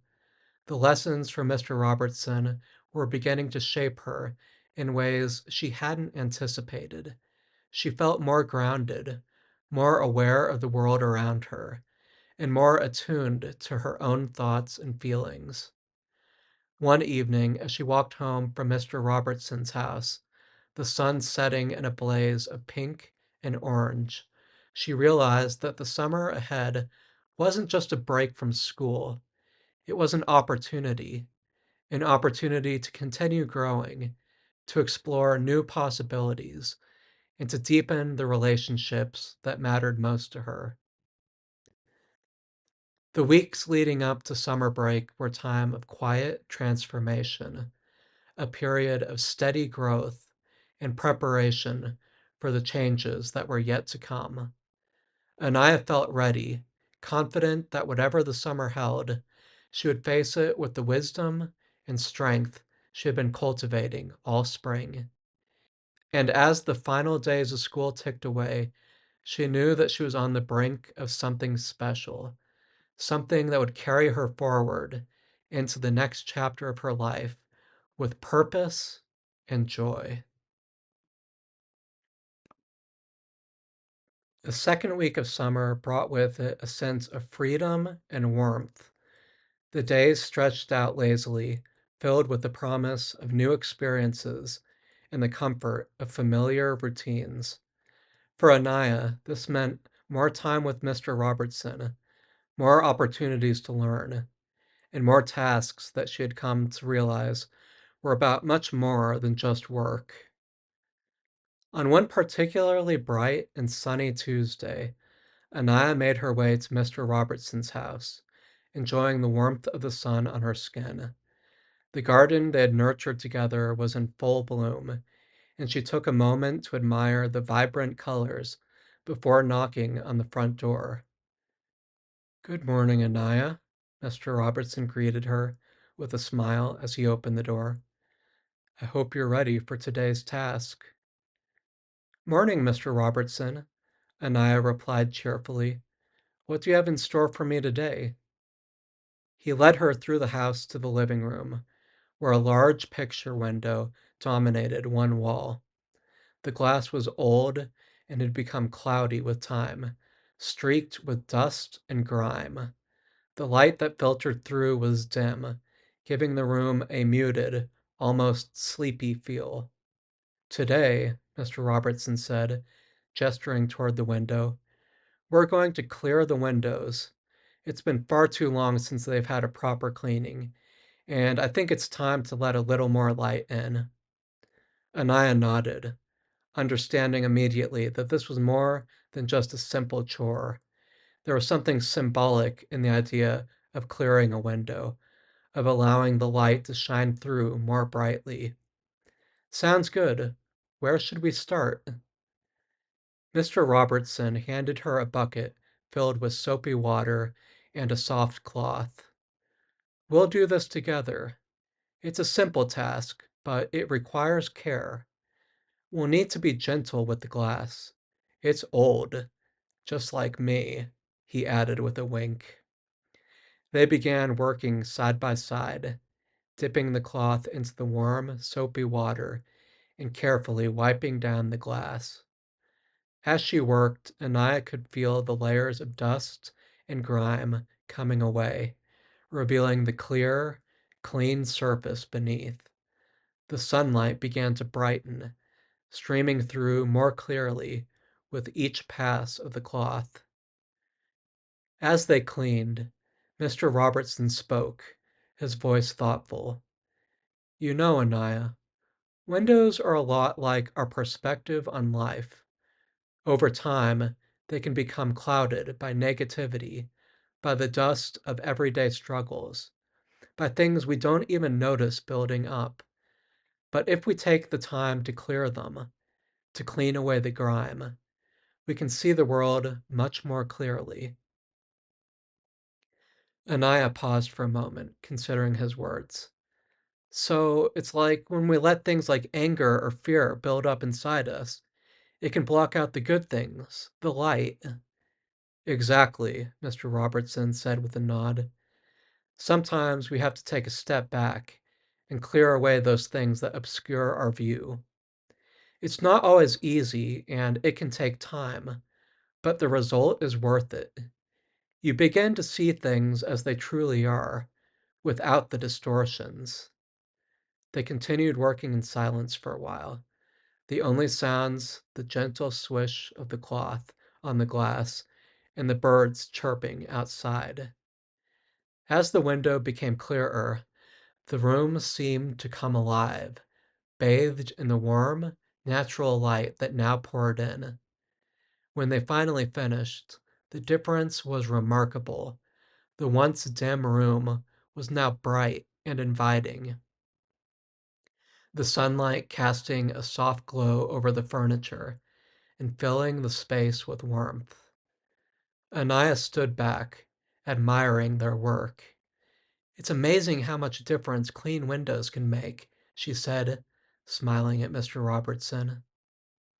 He smiled back, a look of deep satisfaction on his face. It is, isn't it? Sometimes all it takes is a little effort to bring in the light. And it's not just about the windows either. It's about our minds, our hearts. Clearing away the clutter, the negativity, allows us to see the beauty in the world and in ourselves more clearly. Anneia nodded, feeling the truth of his words resonate within her. She thought about the times she had let her own perspective become clouded by doubts, by worries, by things that didn't really matter in the long run. And she realized that, just like with the windows, it was up to her to clear those things away, to let in the light. They spent the rest of the afternoon enjoying the newly brightened room. Mr. Robertson brewed a pot of tea, and they sat by the now clear window, watching the garden outside, talking about life, dreams, and the small joys that made each day special. As the afternoon faded into evening, and the golden light of the setting sun filled the room, Anneia felt a deep sense of peace. The simple act of clearing the windows had brought more than just physical light into the room. It had brought clarity, a renewed sense of purpose, and a reminder of the importance of keeping one's perspective clear. When it was time for her to leave, Mr. Robertson walked her to the door, his hand resting gently on her shoulder. Remember, Anneia, he said softly, whenever life feels dim or clouded, take a moment to clear your windows. Let the light in. It's always there, waiting for you. Anneia smiled up at him, feeling a warmth in her chest that matched the warmth of the sunlight now streaming through the window. I will, Mr. Robertson. Thank you. As she walked home that evening, the world around her seemed brighter, more vivid. She felt lighter, as if a weight had been lifted from her shoulders. The lessons she was learning from Mr. Robertson were becoming a part of her, guiding her in ways she hadn't anticipated. And as the summer stretched out before her, she knew that she was ready to face whatever came next with a clear mind, an open heart, and the light of understanding shining through. Another week of summer drifted by, filled with warm days and quiet evenings. The rhythm of life had settled into a gentle pace for Anneia, her time divided between summer school assignments, band practice, and her increasingly meaningful visits to Mr. Robertson's house. With each task she completed, she felt herself growing, not just in skill, but in understanding of the deeper lessons that Mr. Robertson was imparting. On a warm, breezy afternoon, Anneia arrived at Mr. Robertson's house to find him waiting for her on the front porch, a wicker basket at his feet. He waved her over with a smile, his eyes twinkling with their usual warmth. "Good afternoon, Anneia," he greeted her as she walked up the steps. "I've got something a bit different for us to work on today." "Afternoon, Mr. Robertson," Anneia replied, curiosity piqued as she eyed the basket. "What are we doing today?" Mr. Robertson picked up the basket and led her into the house. "Today we're going to be doing a bit of mending. I've gathered some old clothes that have seen better days, and I thought it would be a good time to give them a little care. Mending clothes isn't just about fixing what's broken. It's about restoring something that still has value." They entered the cozy living room, where Mr. Robertson had already set up a small sewing kit on the coffee table. He placed the basket beside it, revealing a collection of worn garments, shirts with frayed collars, a pair of trousers with a ripped seam, and a few other pieces that had clearly been well loved and well worn. Anaya took a seat on the sofa, reaching for a shirt with a torn pocket. "I've never really sewn before, but I'm willing to give it a try." Mr. Robertson smiled, settling into a chair opposite her. "There's no rush. I'll show you the basics. Sewing is a skill that takes patience, but it's also deeply satisfying. When you mend something, you're not just fixing it, you're giving it a new lease on life." He handed her a needle and thread, then demonstrated how to thread the needle and make a simple stitch. His hands, though aged, moved with the practiced ease of someone who had done this many times before.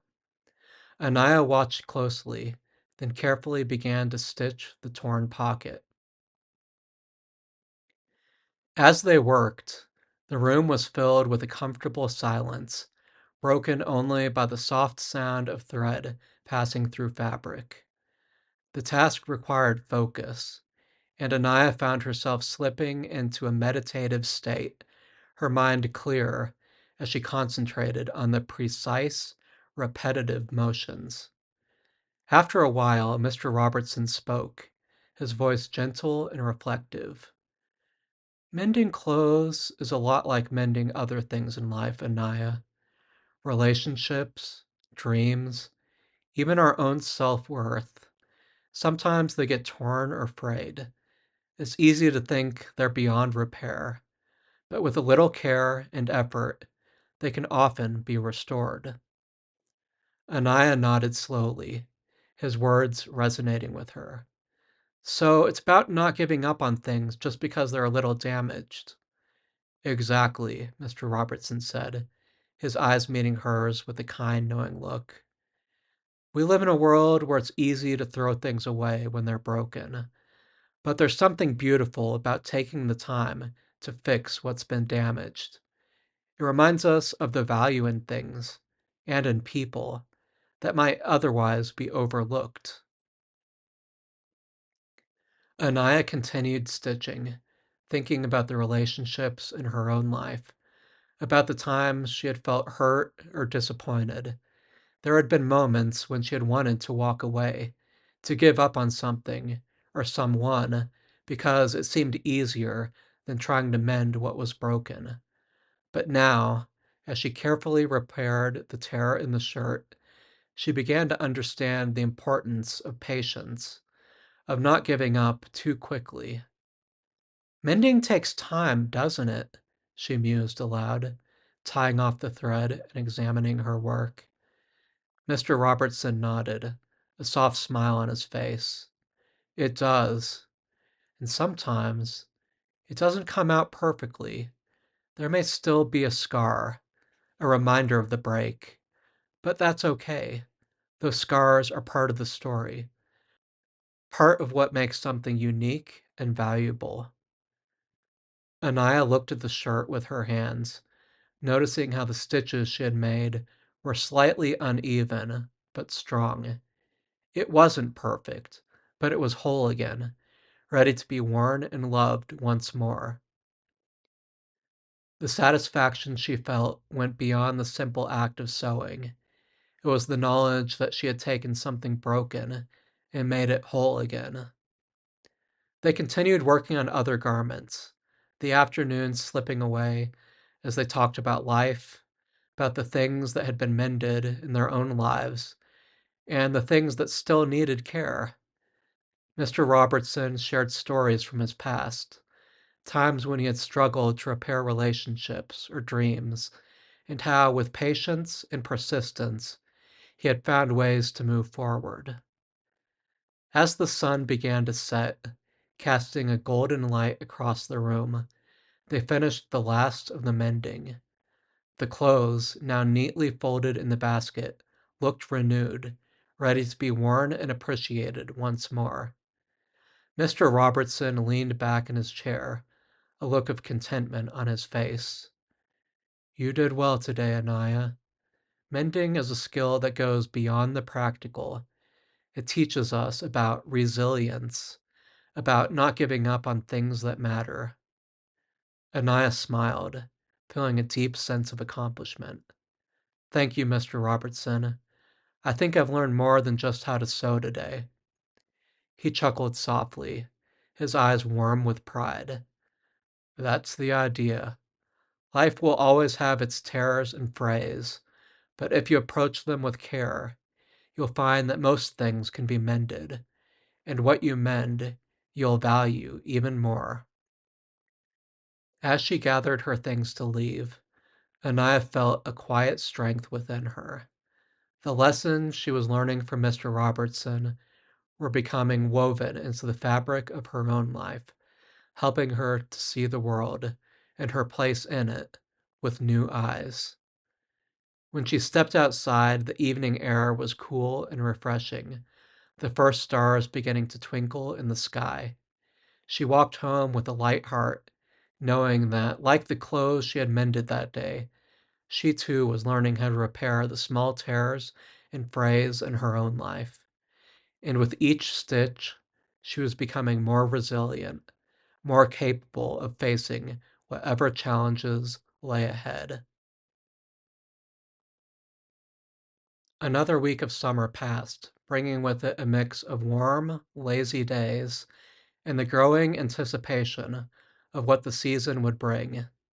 Anneia had settled into a comfortable routine, balancing time with friends, band practice, and her visits to Mr. Robertson's house. Each day felt like a step forward in her journey, each task a piece of the puzzle that was slowly coming together. On a breezy Thursday afternoon, Anneia arrived at Mr. Robertson's house to find him sitting on the front porch, a small stack of yellowed envelopes and an old fountain pen resting on the table beside him. He greeted her with his usual warm smile, and she walked up the steps. Good afternoon, Anneia, he said in his gentle voice. Today I have something a little different in mind. Afternoon, Mr. Robertson, Anneia replied, curiosity piqued by the sight of the envelopes. What are we doing today? Mr. Robertson gestured to a chair beside him. Come, have a seat. Today we're going to write a letter. Anneia sat down, intrigued.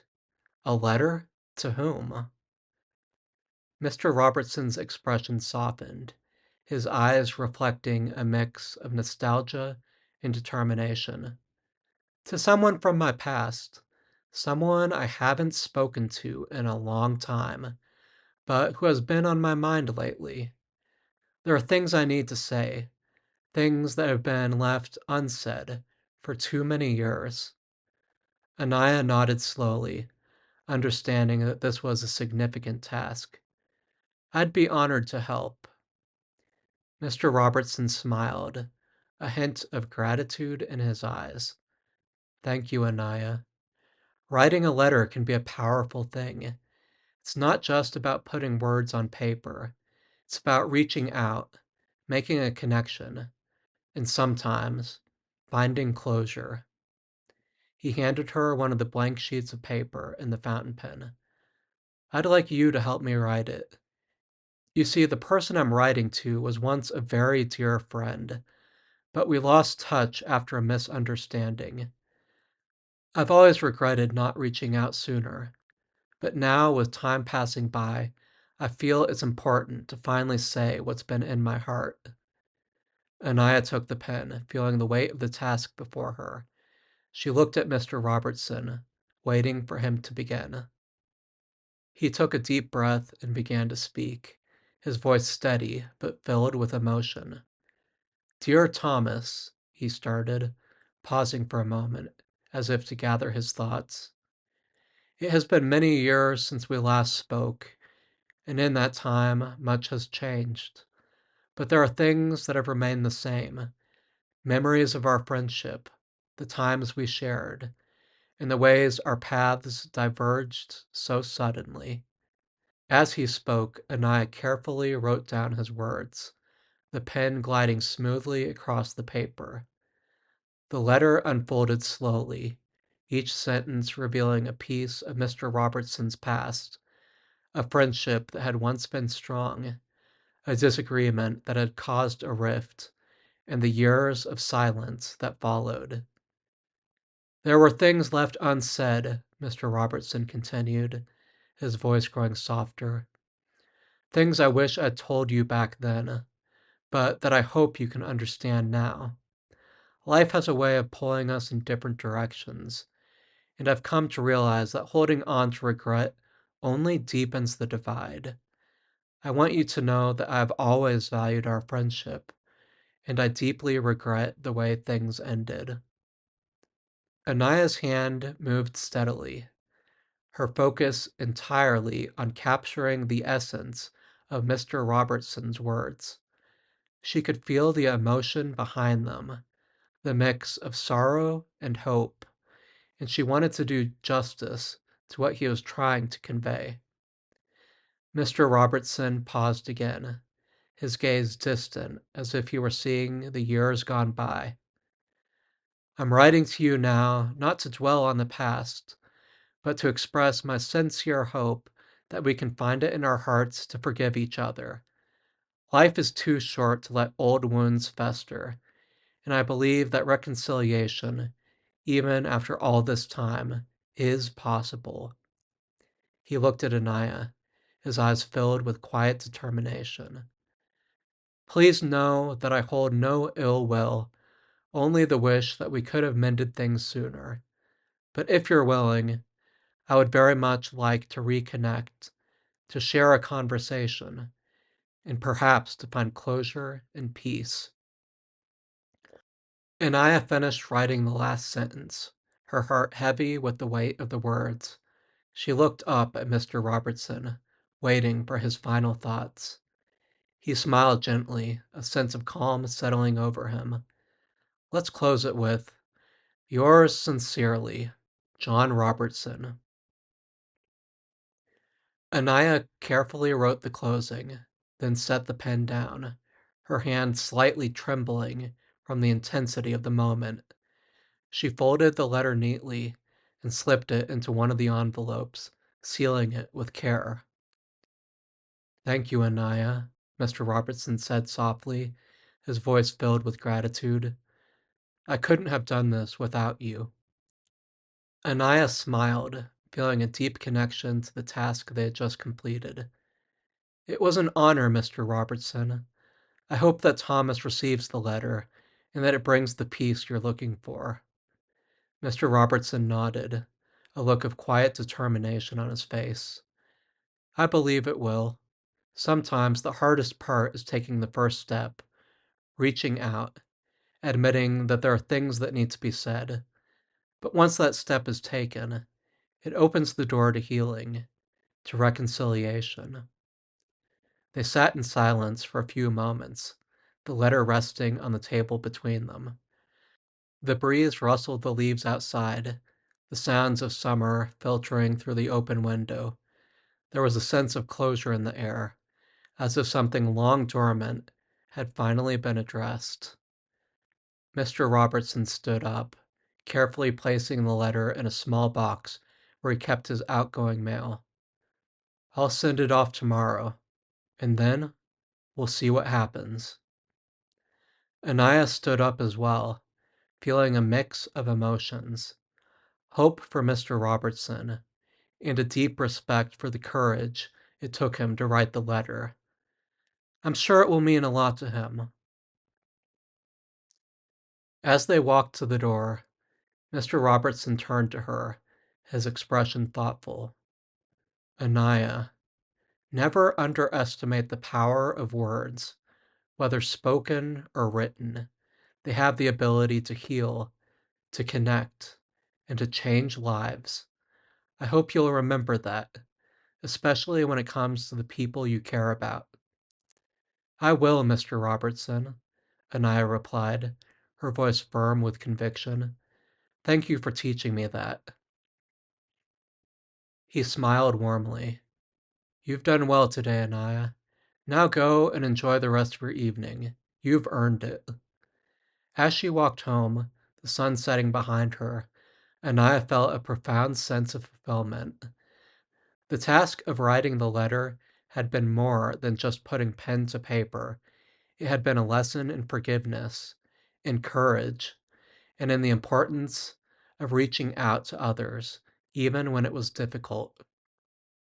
And as she watched the first stars appear in the night sky, she knew that the lessons she was learning from Mr. Robertson were shaping her into someone who understood the value of connection, of healing, and of the quiet power that lies in a simple, heartfelt letter.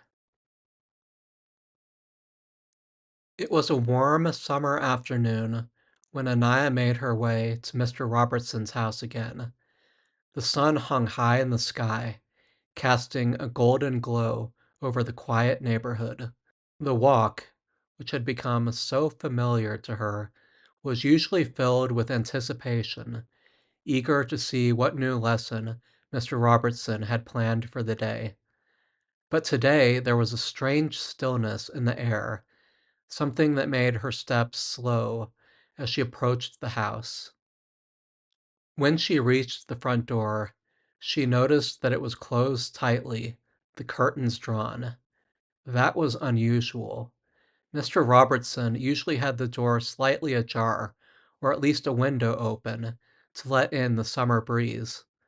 She knocked, the sound echoing in the quiet afternoon. "Mr. Robertson?" she called, her voice light, but with an undercurrent of concern.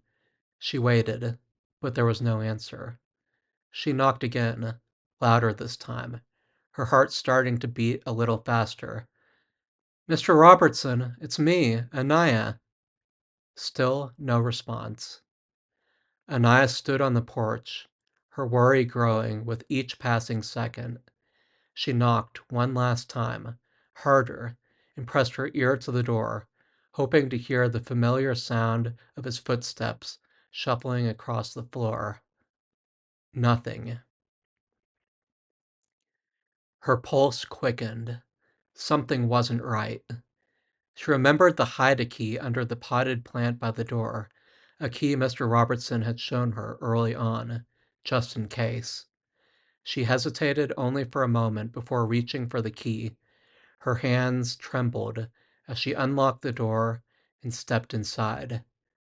"Mr. Robertson," she called again, her voice louder now, laced with fear. The house was eerily silent.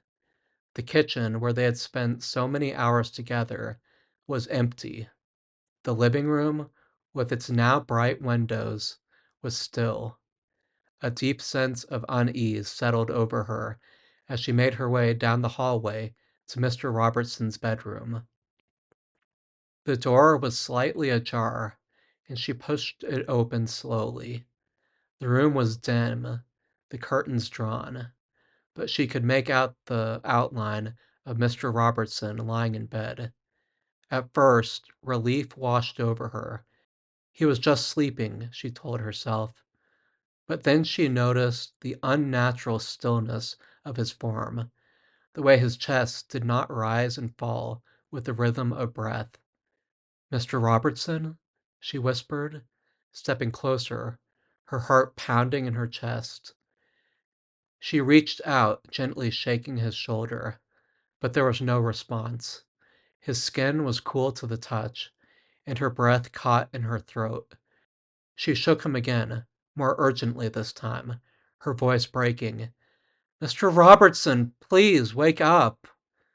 But he didn't. Anneia stood there, frozen, her mind struggling to comprehend what was happening. Tears welled up in her eyes as the reality of the situation sank in. Mr. Robertson was gone. The man who had taught her so much, who had become more than just a mentor, who had become a friend, had passed away in his sleep.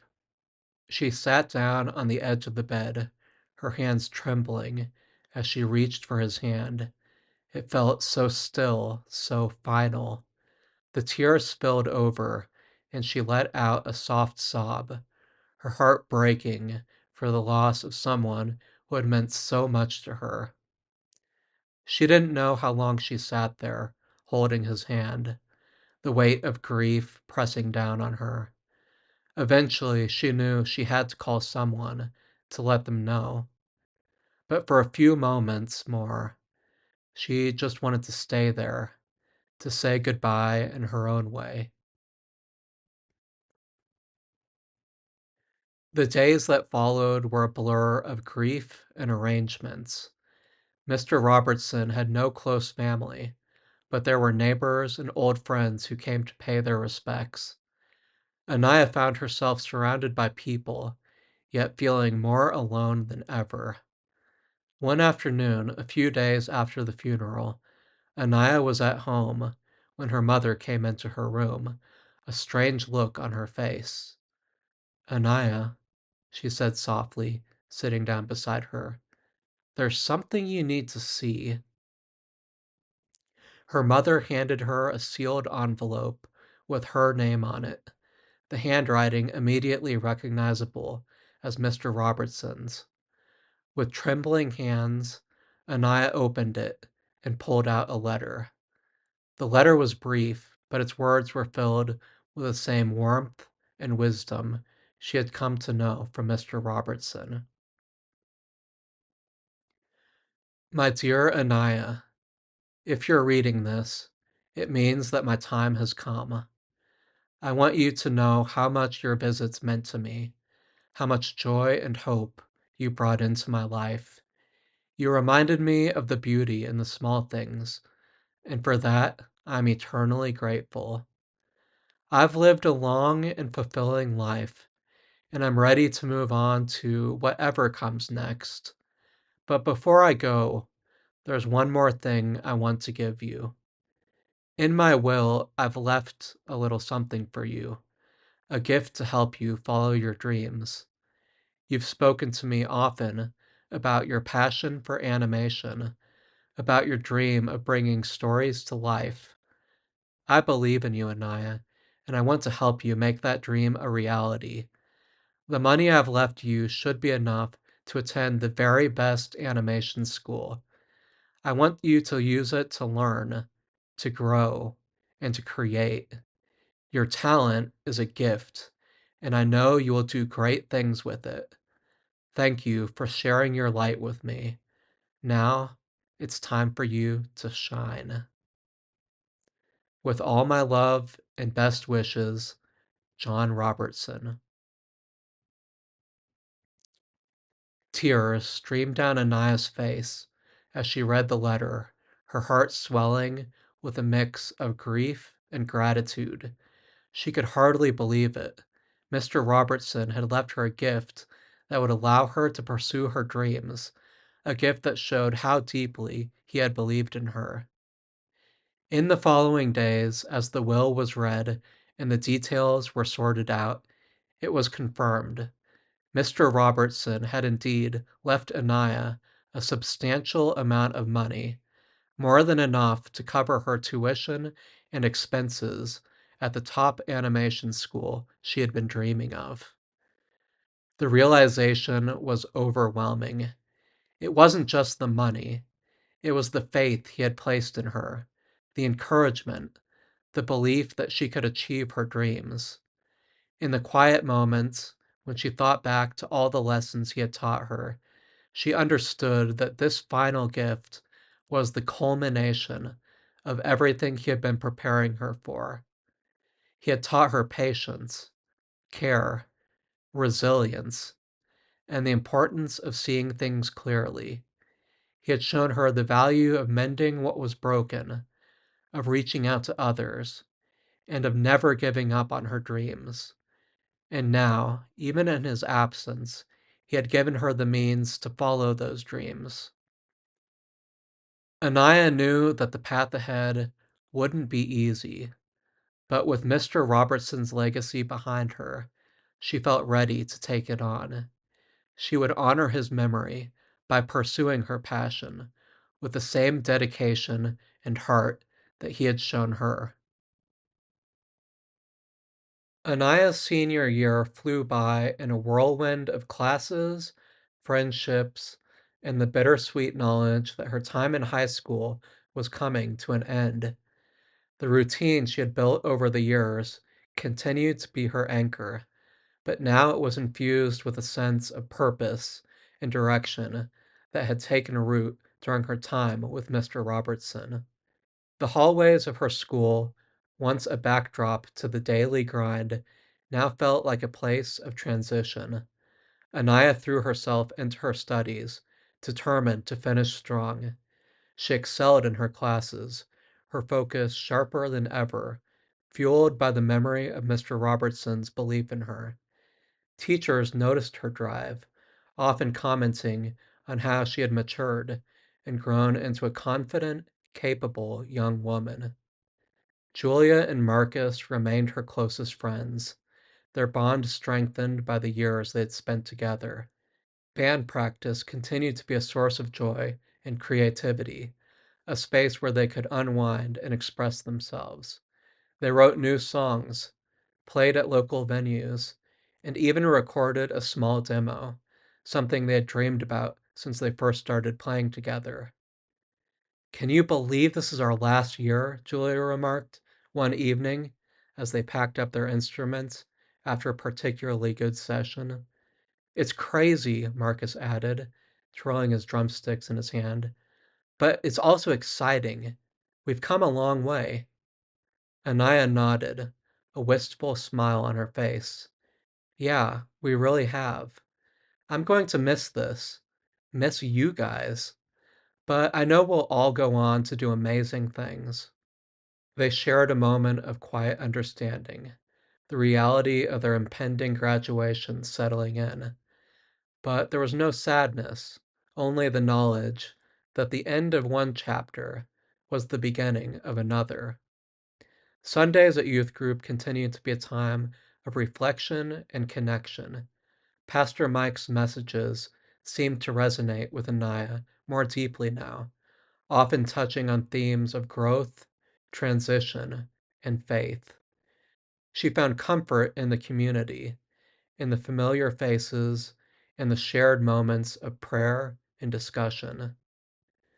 One Sunday, after a particularly moving service about letting go and trusting in the future, Anaya stayed behind to talk to Pastor Mike. "I've been thinking a lot about Mr. Robertson," she admitted, her voice soft but steady. "I miss him, but I also feel like he's still with me, in a way. Like everything he taught me is guiding me forward." Pastor Mike nodded, his eyes kind. "Grief is a journey, Anaya, but it's clear that you found a way to carry his memory with you in a healthy, positive way. That's a beautiful thing. It means he'll always be a part of your life, even as you move into the next chapter." She smiled, feeling a sense of peace. "I think you're right. I'm ready to take what he taught me and apply it to whatever comes next." Graduation day arrived in a blur of caps, gowns, and speeches. The ceremony was filled with laughter, tears, and the overwhelming sense of accomplishment that came with finishing this chapter of her life. As she walked across the stage to receive her diploma, Anneia felt a rush of emotions: pride, excitement, and a deep sense of gratitude for everyone who had helped her get to this point. Her parents beamed with pride as they hugged her tightly after the ceremony.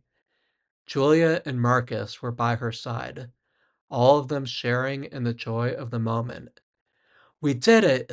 Julia exclaimed, throwing her arms around Anneia in a tight hug. "Here's to the next adventure," Marcus said, raising an imaginary glass in a toast. Anneia laughed, her heart full. "Here's to the next adventure," she echoed, knowing that whatever the future held, she was ready for it. The day had finally come. Anneia stood outside the gates of the prestigious animation school, her suitcase by her side and her heart pounding with a mix of nerves and excitement. The campus was sprawling and beautiful, with modern buildings surrounded by lush green lawns and towering trees.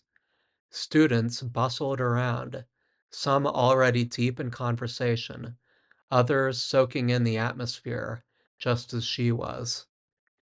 Taking a deep breath, Anneia stepped through the gates, feeling the weight of the moment.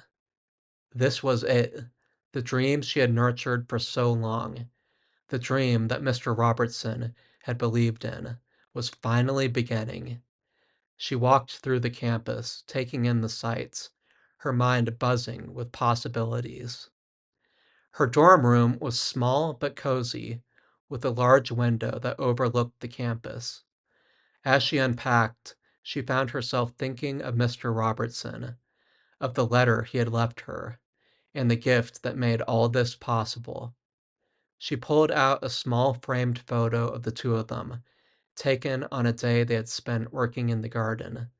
She placed it on her desk, a reminder of where she had come from and who had helped her along the way.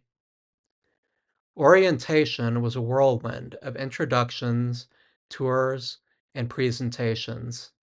Anneia met other students who shared her passion for animation, each with their own story, their own dreams.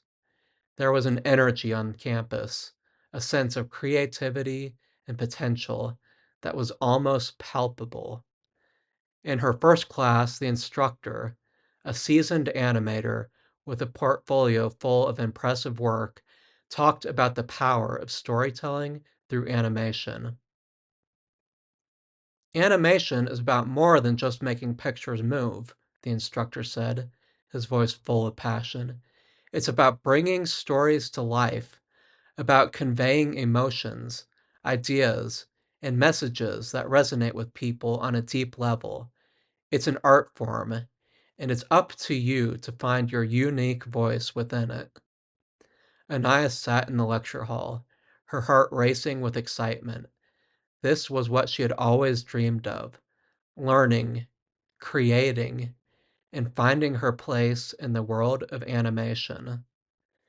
As the weeks went by, she threw herself into her studies, eager to absorb everything she could. She spent long hours in the studio, sketching, animating, and experimenting with new techniques. The work was challenging, but it was the kind of challenge she thrived on, the kind that made her feel alive and purposeful. In her free time, she stayed in touch with Julia and Marcus.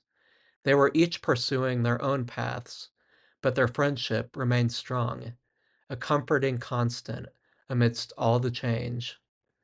One evening, after a particularly long day of classes, Anaya sat by her dorm window, looking out at the campus as the sun set. The sky was painted in shades of pink and orange, the same colors that had often filled the sky during her walks home from Mr. Robertson's house. She thought about everything that had led her to this moment: the lessons, the challenges, the growth. She felt a deep sense of gratitude. not just for Mr. Robertson's financial gift, but for the wisdom he had imparted, the guidance he had given that had shaped her into the person she was now. She reached for the photo on her desk, holding it in her hands as she whispered, "Thank you, Mr. Robertson. I won't let you down." The journey that lay ahead was filled with unknowns, with challenges and triumphs yet to come. But as Anneia looked out at the world, ready to start this new chapter of her life, she knew that she was carrying with her everything she needed to succeed: the lessons of patience, care, resilience, and the power of dreams. With a smile on her face and a heart full of determination, Anneia set the photo back on the desk, turned on her lamp, and picked up her sketchbook. The future was wide open, and she was ready to bring her stories to life, just as Mr. Robertson had always believed she could.